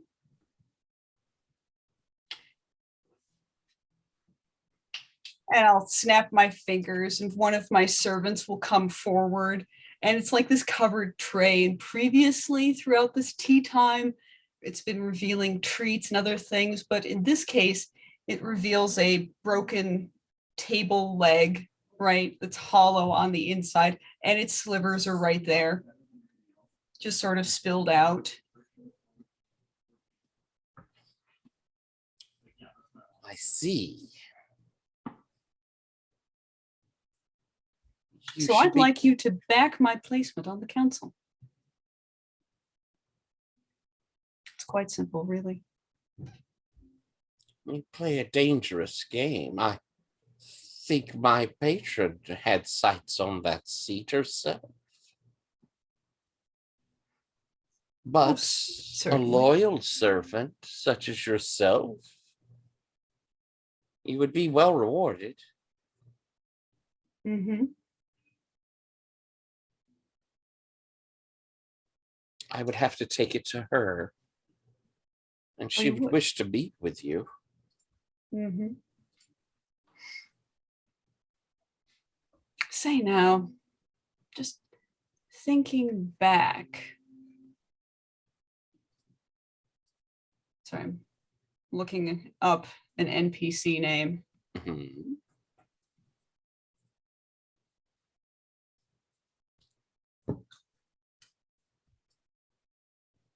I always wondered about you. I don't know if I've ever gotten to ask. Did you love Joshua? You see that even when you were making kind of fraud threats, she kept a bit of composure. Even behind the mask she's wearing, you can see that one strike. And her eyes sort of widen. And You did. Oh, that has been troubling my mind. I've never really understood your dedication to her. she was a great woman. She was able to accomplish much. She was going to be a goddess.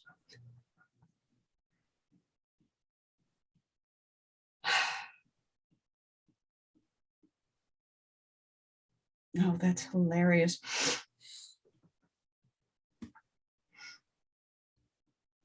And you know, that just brings my mind back to frauds again. Did you know that your queen is a fraud?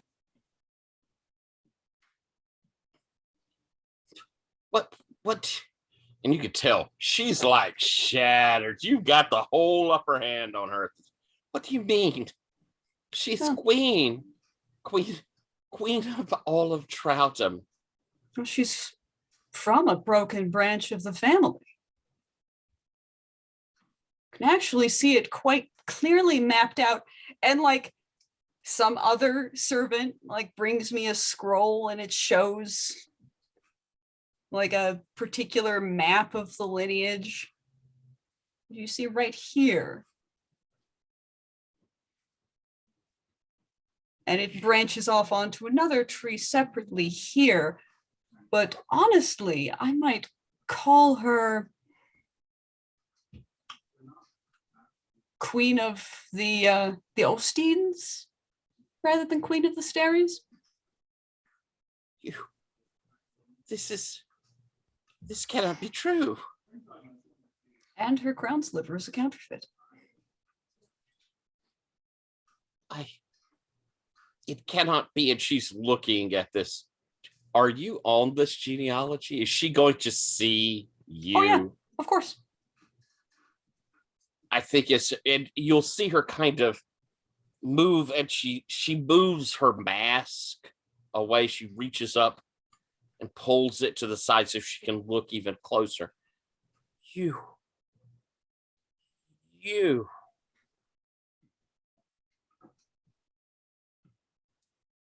Stop me if this doesn't end up working for you. Okay. You see like her shatter at this knowledge as she looks at this realization. You have basically eliminated both of these people that she has followed as she reaches down onto the table and grabs like a knife there and starts to lunge forward. And as she lunges forward, there's just this sort of quick, almost like a whisper of steel as she lunges forward, and Goliset's sword extends past your shoulder and she impales herself on it.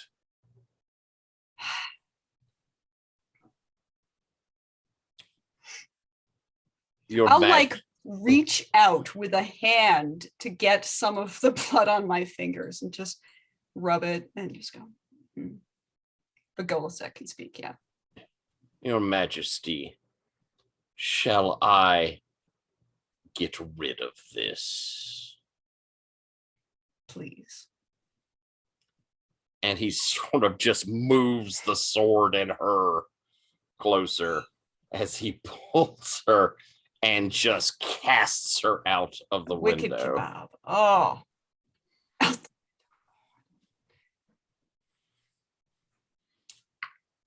Oh. Fancy. That's so good. That's a good one. I think then we're getting to Halcyon is heading off to the Queen, to Philippa. Vazar is sort of trailing along behind, and I'm guessing Vazar, Gerald, you've gotten up off the floor, right? Yeah, I think I'm actually like just walking like beside Vizar in the street, but just like slightly to the side of the street, so I'm a bit in the shadows. But like I'll be talking to Vizar. Y'all like, are pretty. Y'all aren't even on the street. These are hallways in this okay, labyrinth yeah. of the big compound. So the two of you there. I'm gonna just to bring us to where we want to be. I still hope we have enough. I want time on this wall for Gerald and Vizar to have a moment to talk as we're coming up to this big climax. So the two of you are walking. You're going to walk by the door where Fedara has just eliminated Fredia here in the compound. You may even hear a sort of plop as something has fallen out of a window there. The battle has finished because that was, y'all had gotten the key off, and this is going now. The two of them had run off to there as y'all had gone off to go speak to Halcyon. So that battle has completed. I'd like to think maybe we have us all there together for the big face-off. Does that sound right? So I want to ask Soren Aramitz, how do the two of you get up to the compound? What do we think that looks like? Rich, what do you think it looks like for y'all getting up there? Because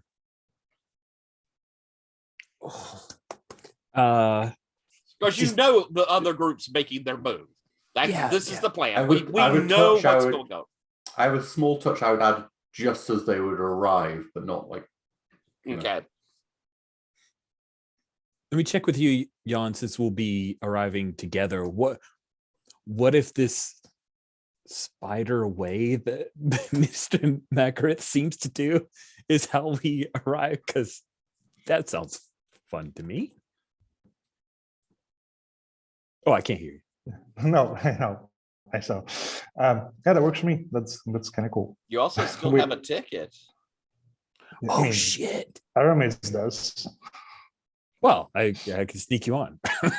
No, let's not try that. That was a bad idea. There could be a calling on the spiders. There could be a, calling the train. There could be a, having either the ministry get you there or you on your own having the power to kind of call on Lumiere to move you. What do we like the best? I mean, I'm also kind of tickled to have to call on the ministry. Yeah, I like the ministry. Because it's one of those things where it's like, yeah, okay, we are sort of going along different paths, but there's still stuff that the ministry just does better than we do. Yeah. Then I think you sort of established, Rich, that we already knew some of these back alleys people ran into, they had not come back out of, and we felt the ministry might be there providing that support. So I think the two of you, knowing you need to get there, go to one of these alley entryways, and you were told the spiders. And so as you come there, you could see, palm-sized spiders that are moving around. These aren't unknown for Spire, but you make it known, we need to get to Ivory Row. We need to get to the Queen. And as the two of you move into that alleyway, we see the spiders dropping down, leaving web silks behind them. As you start moving in, you could feel those silks moving up and touching your face. You could feel the scuttering around you. And as you step a little further through, the silks sort of lift you up. And for that moment, you feel yourself almost flying up from Derelictus, through passageways, through Spire's beating vascular system that keeps it all going, the scuttle, the silk. As you arrive, stepping out of an alleyway into Ivory Row. Oops, we lost Sean. But the silks sort of drop away from you as you step out into a courtyard where I think you see a body of Freda there dead on the courtyard, and Gola set up above you, smiling and wiping his sword.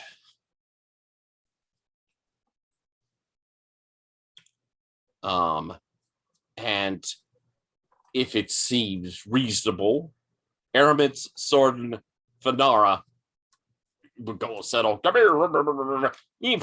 The three of you are together, heading out as Vazar, Gerald, you see them, and you're following up ahead of you is Halcyon, kind of wandering you through these hallways. Do we get a little bit of time maybe before that? We do. Let's have Vazar and Gerald a moment or two together.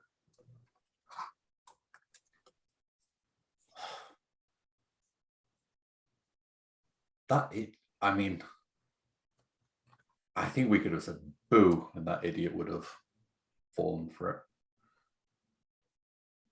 Yes, it's probably not a very hard target to lie to, but I hope it's worth it.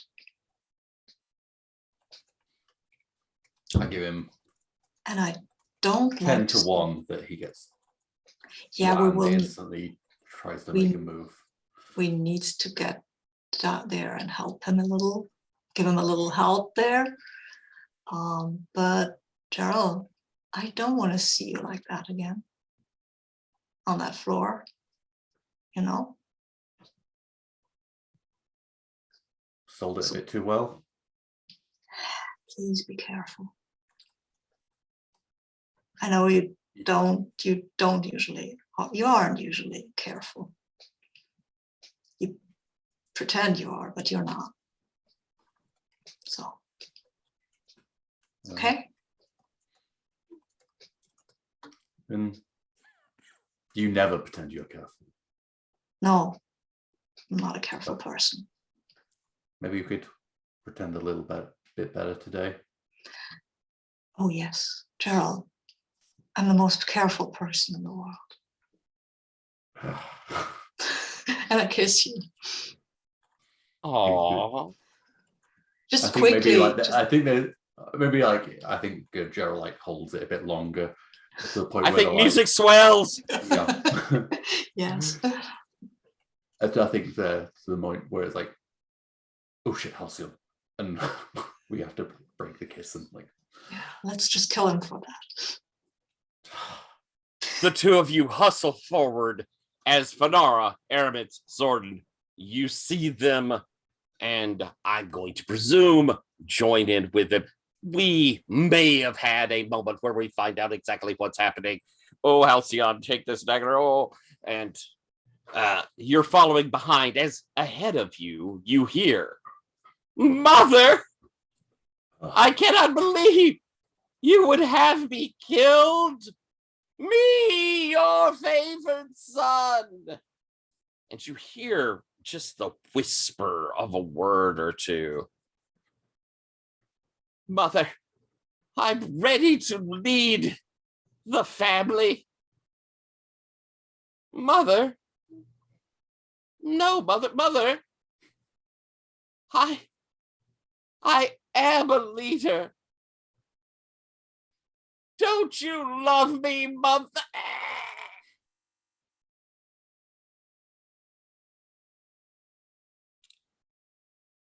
As I'm guessing you follow into where this is going on. Mm-hmm. You see Philippa, Queen of the Staries. She is ancient drow. However, looking at her, she is just radiating energy, power. And she has these almost like diamond claws coming off of her hand. And she has Halcyon up in her grip, holding him well above the ground. To either side of her are two of these handmaidens you've seen in the past with her. And as she looks to see you enter, her hand closes. Those nails dry. Yes? Can I put the spell on her, the Nameless Dread spell, in the moment that we enter? Yes. Yes, you can. Right? Because that's the moment when that needs to be spoken, because she needs to feel Nameless Dread. All right, roll Deceive plus Compel. It's going against your mind. Deceive plus Compel is odd. I think it should be Deceive plus Call, right? I mean, Deceive plus Compel is two skills. Oh, that's right. That's right. I've got both, so it's fine. It's odd that they put that in there. Yeah, it's probably misspelled. Yeah.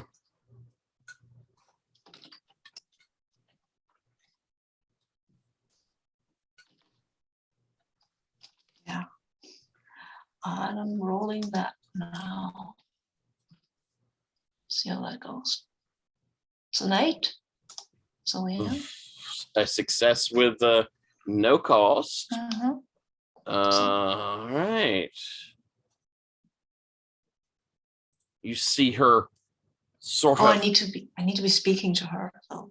Right. What do you say? I say, what did I say to her? Say to her, hello there. I think hello there is probably the right one. I say, hello there. Well, We are the ones we've come to take back our city. Ooh, I like that. And I think you see her start to like grab, close her hand. And as you say that, she sort of cringes back a moment and with enormous strength just throws him to the side. But she didn't rip his throat out, so you didn't stop that from happening. And with tremendous speed, she sort of backs up and says, "Stop them. I am your queen. I rule the drow." And with that moment, we're going to head into, I think, kind of epilogues on this. I don't see a reason for a fight at that point. I think we get epilogues. For our epilogues, I'm going to go down. I'm going to name all folks. You establish something. Tell your story. It can be immediately after, or it can be a little further down the road. If you establish a fact, folks should kind of continue that story bit. I like the idea of Bizarre. Since you kind of are taking control of this moment, I'm going to have you start us off. It's a hard one, though. I think I want to leave it as open as possible so that other people can catch in. I think we see Bizarre in a room with a newspaper going on, and then they are printing someone, and his niece is looking at him and says, "Is that really what happened?" And Bizarre says, "Close enough." Ooh, I love it.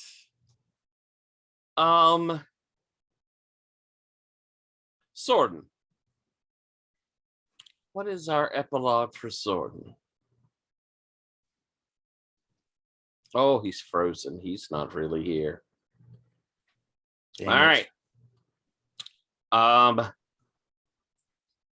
Then I'll come around to I think Aramis. Awesome. I'm gonna go Shakespearean ending. So it will be at a wedding. Aramis and Yvette joined in holy matrimony under the eyes of Lumiere. So it'll be at night, and I think it's in the chapel. Maybe the chapel hasn't been reconstructed quite yet. There's still some sections of it, but people are all crowded around, and of course, this small coterie all have positions of honor. I think Bizarre is performing the ceremony because no one has the time. Well, they're both being married. They can't marry themselves. So Absolutely true. Bizarre's silvered tongue in the house of the Holy House will do that. I think Zordon, I think he respects Gerald's desire to like be in the background. So Zordon will be the best man, and Gerald is among the wedding party, and Fanara, because I don't think that has like a lot of friends. So maybe Fanara ends up having to be the maid of honor, because that amuses me. Queen Fanara, maid of honor of Yvette. I think we see Yvette's mother looking kind of in between, trying to hide that she's happy, but still, religion. That's appropriate and very in character for her.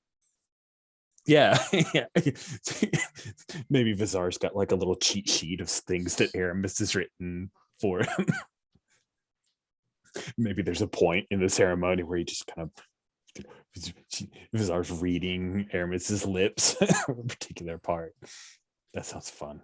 Yeah, that's absolutely what I want for the epilogue for that. So we see the kiss and the music swell, and the silvery light of Lumiere shines upon you. And I think in that moment we get an actual like pull up that we see through the shafts coming to the chapel. Above us is the full silvery moon shining down. Zordon, what is our epilogue for you?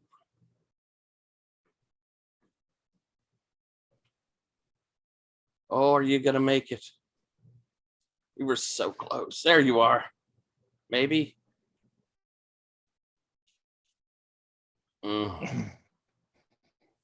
It don't seem to be happening. Just Jump to another. Oh, yeah, maybe. There's movement again.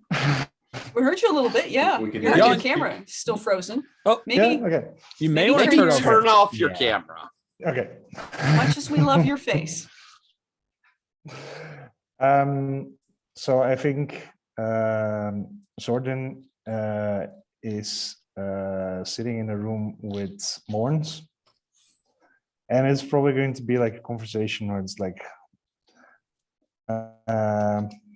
well, you know, we knew that the paladins wouldn't last very long, but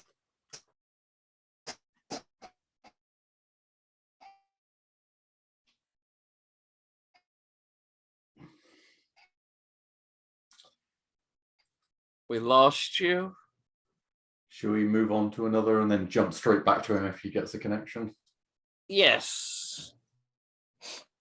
Yes, we shall. Gerald. I may have two moments in one very quick one. I think at the wedding, I imagine there is a like the bouquet throw, and the bouquet is thrown, and then suddenly like it's like it gets like pinned to a wall by a little dagger, and then like out of nowhere, who knows what direction that came from, and then just eyes across the room at Bizarre. Oh, I like it. And if we're going to go around again at all, then I'll Go ahead and you hit your other one. Hit your Okay, other. yeah. Another one of these, you know, super up Spire soirees. There's like Petals is holding court, dwindling court, I think. And just like two drow on the council. I mean, to allow such a thing. I mean, they call themselves Elfir, and they allow such a thing, that filth, to just rise up from. We should hang them, the Elfir, that allow such a thing. It's. I love it. I think you get a couple of here. Down with the darkies. And we'll move to you, Fanara. What do we see of the last moments of Fanara here?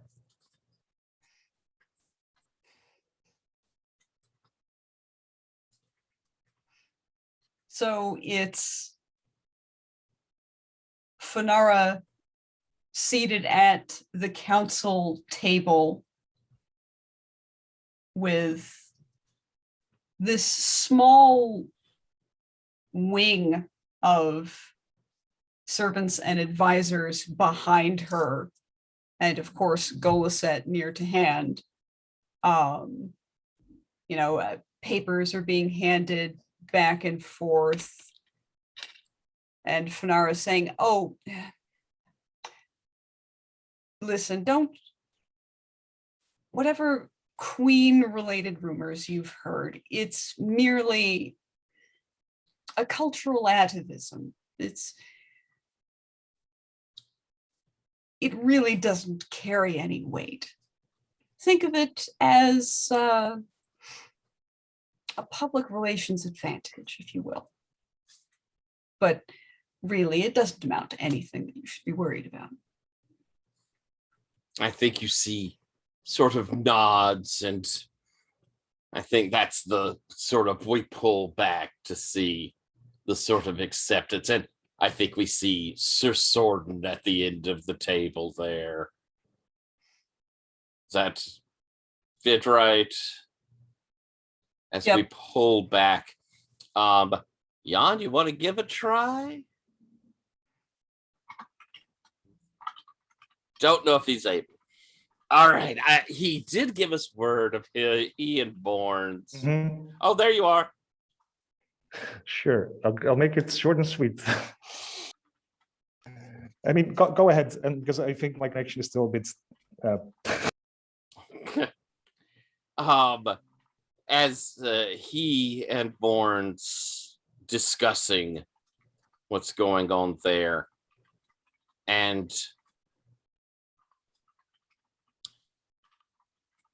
Sorden bringing out a tankard between the two of them, and discussing maybe there needs to be something deeper in the nights, a new grail. As Borns reaches over and takes the tankard, and yes, perhaps something that rises above what's been before. And he takes a strong, solid drink out of it. Says, to brotherhood. And he reaches out and clasps Sorden's hand. I think that might be our sort of ending note of that moment as we pull back from Spire, and we see the council chamber with Fanara discussing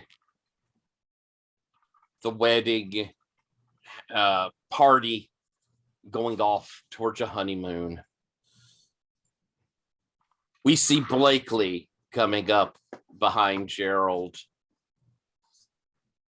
which in his full Lord Petals. Which one next? And as he points, she moves off, and we can kind of hear a laugh. Very good of the masked god. Down below, as we move through our home docks, the knights are keeping order. The drow seeming to get along in some prosperity. Drops to Derelictus, where those old tenements that the Steries had put up, the new Steries don't have the badges, but they have improved the services. We move towards the descent and we see an old lady, Molly, as she begins moving down lower, cackling to herself as she looks to her cat. The heart beats stronger. The heart calls us all. As she starts to descend, and above, we see a silvery moon, tinged in red, with a black nimbus, and the three goddesses watch over Spire. And that is our Spire campaign. Sorry that we have gone a trifle long. I appreciate everyone playing. I have had an enormous amount of fun. I hope all of you have. Anybody who watched, I hope y'all did. Loved this game. I would love if folks have a few minutes to do a stars. If not, I completely understand it. Of course, Jan, I hope you could just hear us. So anyone who has to go, I completely understand. Any who would like to stay. Alex, you got any stars? How terrifying Funara was. Who, me? Yeah. Aw. Yes. We need to play some kind of like maybe scup or something just so Jane can step back into that type of role, because wow. Yeah. I could totally see Crime Lord Funara. I've been waiting to cook Farida up for a while now, and that stuff's just sort of been in my back pocket, being like, And yeah. And since I'll just take that scene as my star, because I don't take anything else. But I will add to I really liked your touch, Tyler, of Goset. Just that, that felt really, a lovely scene. Yeah, Very good. Thank you very, very much. Rich, any stars? Oh, a lot of stars. I'll try not to take up everyone else's stars, but I want to say star to Sabine for Vazar trying to get his brother taken care of, and that revelation of like, no, I really don't care about him. I'm just doing this for my sister. That had a nice bit of like that personal pain that Vazar has always had from his upbringing, and I thought that was really cool for us to revisit that in a different lens here at the end. Yeah, real and rough. Thank you, Jen. That's way better than how I was trying to phrase it. I thought that was cool. Gerald just like seeding stuff in as the fake Elfir stuff was really, really neat. Jan as Zordon as Grandmaster, every moment was delightful. I really enjoy a high status Jan character. Has always played Zordon as such a realistic and humble person who has ascended to greatness, and it's just awesome. I love that we've taken this game that's supposed to be about, like, as some might say, a terrorist cell, and all of these characters, and the game is built for things getting on a grand scale, but it was nice to see yeah, Freedom Fighters is actually what it is. I'm saying from the Elfair point of view, like, or how Rebel Scum for the Rebellion from Star Wars, it's interesting how, based on your point of view, whether someone's a freedom fighter or terrifying. I've been thinking about that a lot lately. But this was cool to see that grand scale, all these characters being lifted up to work on a level that the game is built for, but the missions don't really speak to. And that was fun to see that play. I don't know. I haven't read the Steries plot, so I don't know what you're supposed to do in that, but who really, I don't know. Like Jen as Fedara becoming the queen, I would never have imagined that happening. It was just the genius of players going for it and being witty and creative. So don't tell me if it's supposed to be that way. I'm just going to imagine it was Jen being a genius. That's it. I could go gush on and on. This has been a long campaign. I'm trying to think of more recent stuff. There have always been highlights. This has been a great over half my year of gaming. Awesome. Thank you very, very much. Jen, any stars? Oh, I loved Vizar and Gerald's last minute dirty plotting to set Halcyon up against his mother.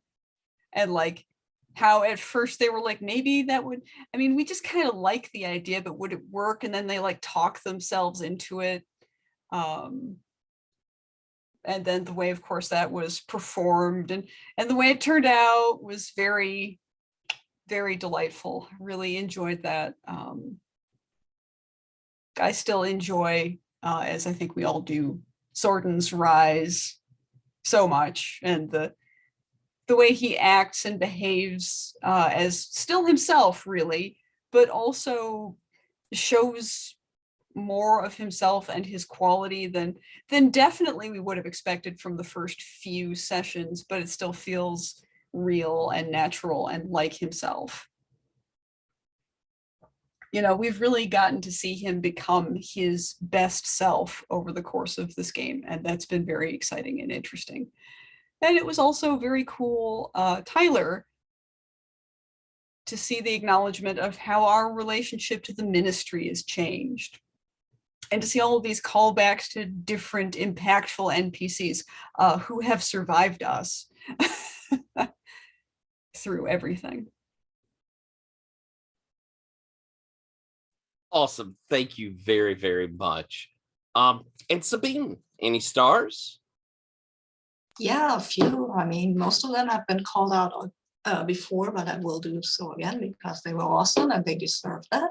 Fonara being a badass with Farida. I mean, I knew the moment she mentioned Farida that was going to be a badass scene because I knew you had it out for her for a while now. And I have to give a star to Aramitz for the wedding at the end. That was such a perfect send-off for everyone. Like, yes, that is how campaign should end, with a wedding. That's always great. I love that. And for Gerald, showing the tiniest bit of emotion. That's rare. That's rare. Love that. Thank you. And Soren is just the greatest when he's the kind of kind of the grandmaster and still a bit flinchy about that, but growing into it, owning those shoes that he stepped into. I like that. I like that. Beautiful. And stars to you, Tyler, for pulling all of this together, for giving us a finale that was worth of the whole campaign. And that was well paced. That was great. We had personal moments. We had the grand picture battles. Everything was great. Thank you. Awesome. Thank you very, very much. Alex, would you be so kind as to read Jan's?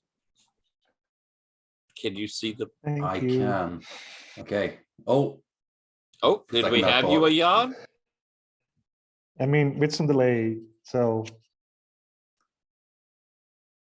You can go ahead if you want. No, go, because Okay. there's too much delay. Right, here goes. Banara, you actually destroyed them. It was lovely to see you get to work. Vizar, lovely character bit trying to save the brother. I'll edit as I go. Gerald, casually handing over those 3 shards was golden. Aramitz, loved how we stood side by side, was very touched to have been a part of your wedding. Scrolled a bit. Tyler, wonderful wrap up. I wish we could have played more, but thank you for everything. Really great characters and great world. Awesome. Thank you very, very much, Sean. And I want to say, I thought everybody's characters were freaking amazing. It is our story we did here was, I feel like, very character driven. I try to always make a game character driven. So much of what we did was what y'all came up with. For this adventure, there was a weird fallout of finding out that there is another Steres line. That was a weirdness. It's not exactly in the thing, but it is something that you could have discovered is out there as a weird string. And Jed, you just made it into something magnificent that rolled out so pretty. I loved how the story bit of it rolled out. I thought it was super cool. Playing over multiple sessions in a nice secret way, you know, because secrets at a table can be weird. This rolled out just perfectly. Aramitz being such a center of the group in so many ways. The community being the heart for everyone to come to, being such a strong character morally, was beautifully played. Sabine, I absolutely adored Vizar's recklessness and willing to throw himself out there. The Inksmith you played so well, and to see that back and forth with Gerald, where I accept that you're going off to do your things. You got to accept what I do. No matter what, we're both reckless people in our own way, and that's what's going to make it work. And I thought that was gorgeous. Alex, I loved Gerald for his moodiness and his, you know, there was so much underlying angst and emotion that in interactions he would try to hide, but we always got to see it the way you laid the character out in moments. It was really masterfully done. Jen, over the whole length of the thing, I loved watching Fanara's rise, and there were seeds planted at the beginning of how competent and capable, and that this was someone starting their ascent. And that was what we saw in this whole campaign, was someone with potential rising to it. And that was just so nicely done. And Jan is back, but Jan, I'm going to tell you, to me, Zordan's story is sort of this campaign's just like super interesting. If there was the book writing, I think following Zordan's story is like this trilogy's link. You know, there's all these stories and people developing and stuff going on, but Zordan is sort of the person who makes the biggest transformation. And I loved seeing it. Just so nicely done. I loved it. I loved the game. Thank you, Grant and Christopher, for making it. I have enjoyed running it. I love these characters. Who knows, one day maybe we'll see them again. But Lord, I don't want to do it for a while. Bless me, Lumiere. Thank you. You've earned it. Rich, back to you. Oh, thank you again, Tyler. What a wonderful run of a game. Tyler, you are a masterful GM. You put the master in game master. You really did impress me. with this. I've had a great time in other games you've run, but you just embodied Spire in so many ways. Voice work to the storylines to just how you lived and breathed the setting. There was never a moment where I was like, okay, he's just making this up. It all felt of a piece, and that was really impressive. So thank you from the bottom of my heart. Thank you so much, Tyler, for running this. And thanks everybody for playing. With that, we will go ahead and let our European friends actually finally go to sleep, and hope everybody has a happy new year. And next time that we meet, we will be playing a game run by Jen and his Vagabonds of X-Crawl. I am so excited for this game. It's going to be amazing. Thanks, everybody.